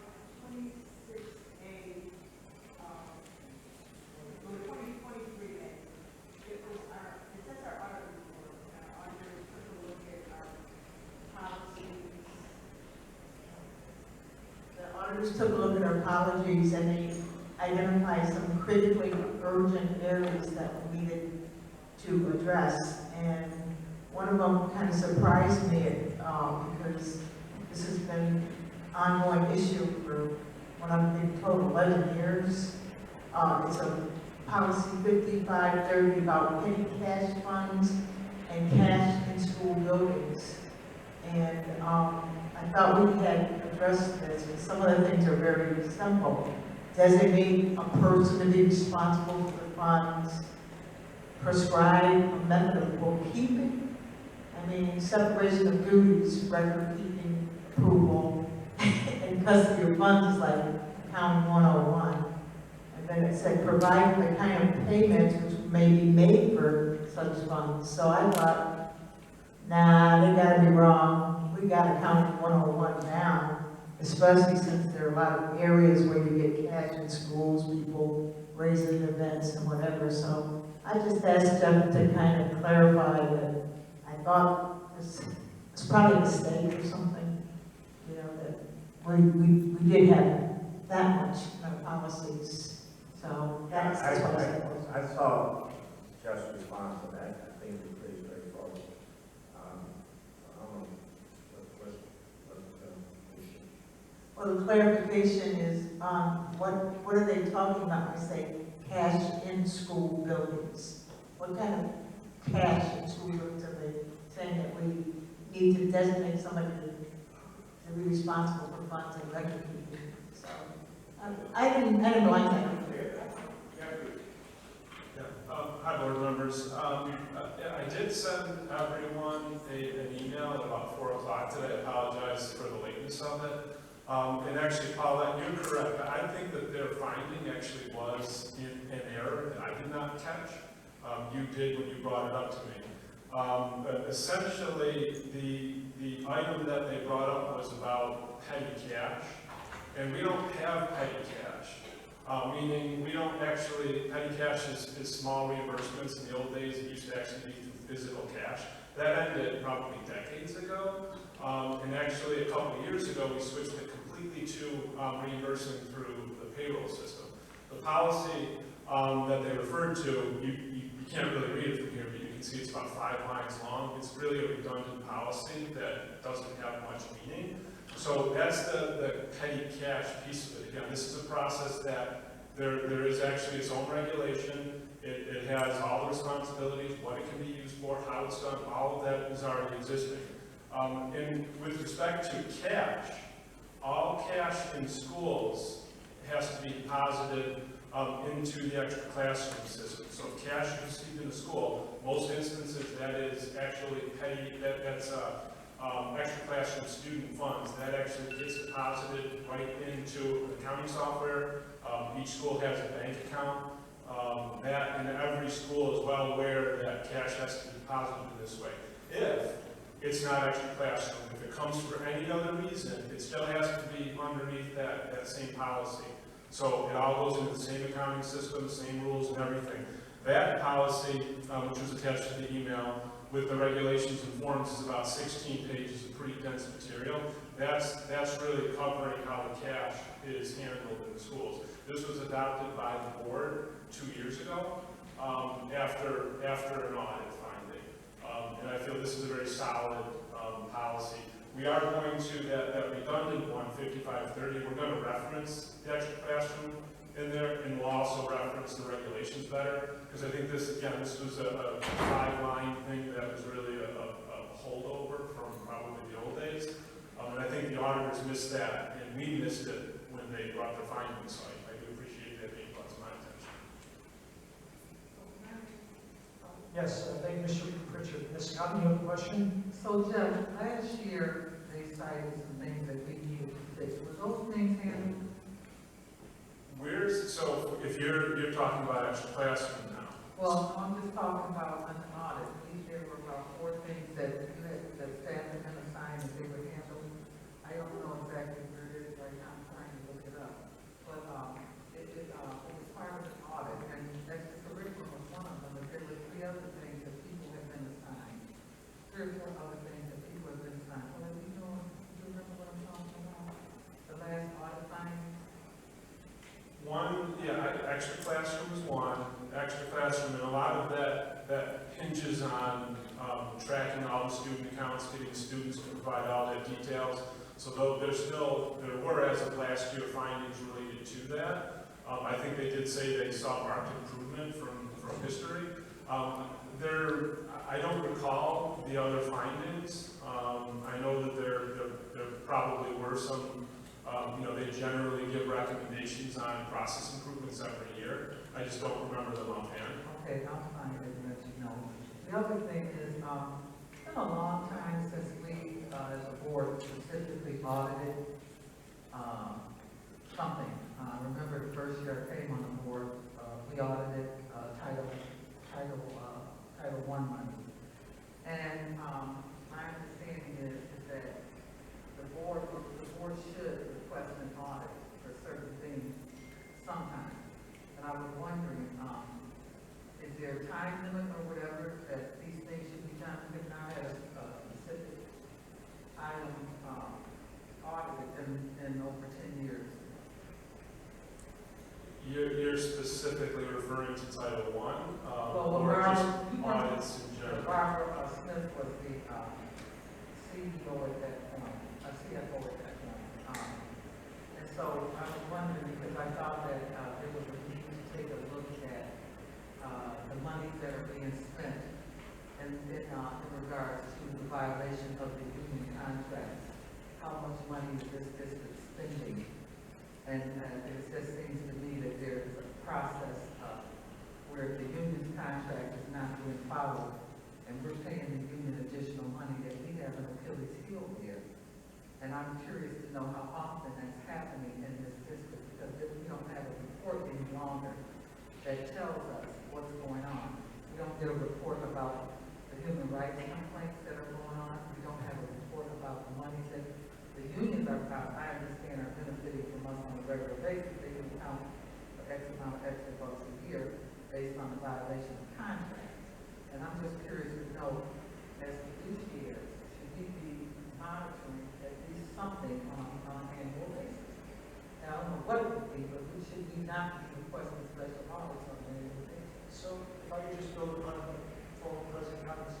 Jeff, it was my understanding that the audit committee would meet once a year and they would establish things that they wanted our auditors to take a look at, topics of interest for the auditors to explore, because they can't look at every single aspect of the overall budget.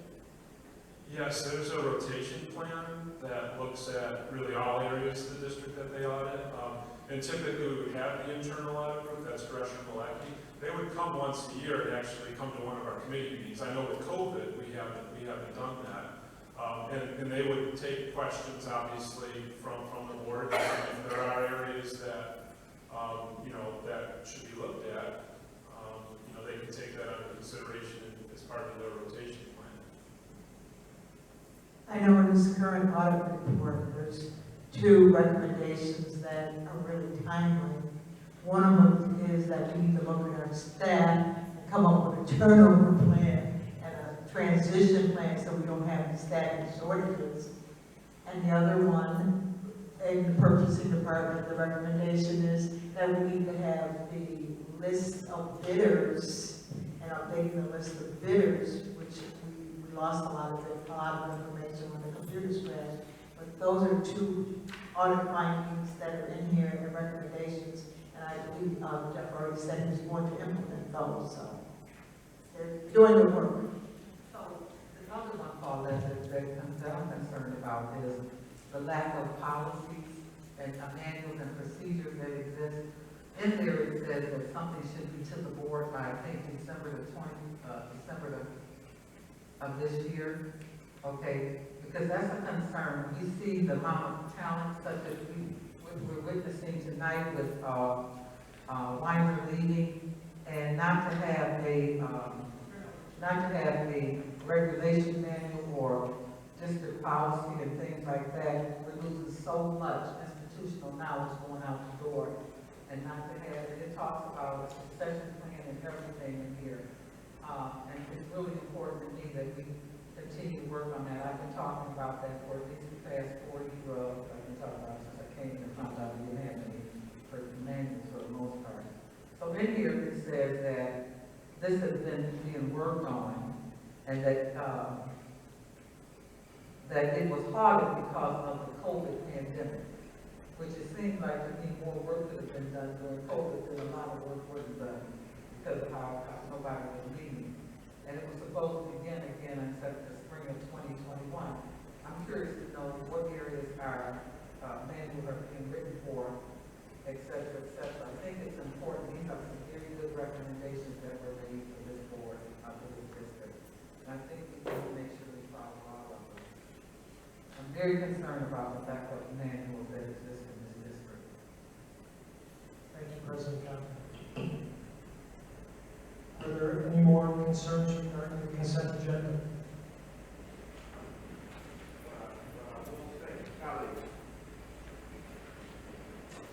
If you look at that sheet that I gave you a couple of weeks ago about the new roles, you'll see for every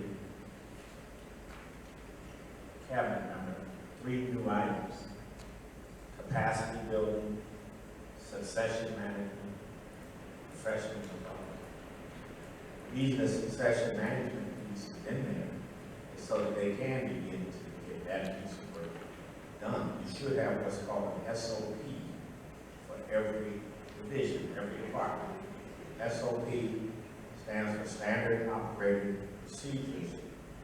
And even as you improve processes and procedures, then that manual gets updated, gets amended, gets improved. So that's a part of this work now. So I agree that it hasn't been a part, but it will now be a part of the responsibilities for every division head and cost center manager going forward. Well, they got to get in it, they got to figure out their new whole complete role, and we'll get back and talk about it. They now know, we've heard your concern, next meeting, I'll talk about it, I won't set a date today, but we'll certainly be able to set a timeline soon and report about it. Okay? Thank you, Dr. Cash, for the clarification and update. I'm not hearing any more questions on the consent agenda. I'm going to ask Mr. Kuzma to conduct the roll call vote. On the consent agenda, how do you vote, Ms. Belknap? No. Dr. Arthur Brown? No. Mr. Hurd? No. Ms. J? No. Ms. McCosey? Dr. Rivera? No. Mr. Scott? No. Ms. Woods? No. President Petrucci? No exception. Consent agenda passes. Thank you. I'll expect to say that City Honors is expected to resume tomorrow. City Honors will resume classes tomorrow in person. Thank you very much, Dr. Cash, for the update. At this point, can I ask everyone to rise for a moment of silence and respect for the reason? Individuals who have passed away since our last board meeting. August 18th, Salvatore Buscarino, husband of Ellen Kayla, Buscarino, Special Assistant to the Superintendent for Public Relations. August 20th, Kim Nepron, 15-1 teacher at Community School number 53. August 25th, Michael Conti, baseball coach and senior economics teacher at McKinley High School. August 27th, John Barton, brother of retired speech therapist Christine Drew. September 2nd, Francis Valtisco, father of Joe Fletcher, teacher assistant number 69, and grandfather of Christopher Valtisco, math teacher at McKinley High School. And on September 12th, John McHale, father of Aaron McHale, Neil teacher, and Kathleen Lotendo, an attendance teacher both at the Buffalo Public Schools. May we lower our heads in silence for a moment.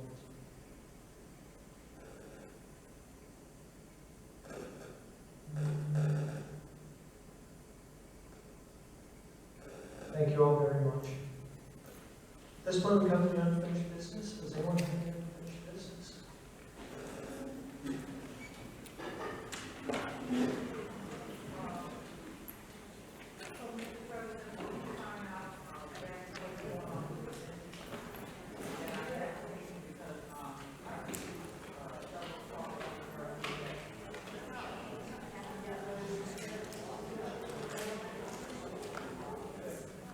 So, yes, we can get a report out just not tonight, Mr. Cotton. We'll get a report. It's my understanding that we're looking at the responses to the questions that were raised for this area of emails and communication. Okay, so I guess as a board member, what I sort of expect when a parent reaches out to the board at the level that this woman reached out, that I just reach out to you and Jennifer, that we can get a response back saying what you guys did so that we can know what happened. Yeah, we can do that, sure. Absolutely. Thank you. Any other unfinished business?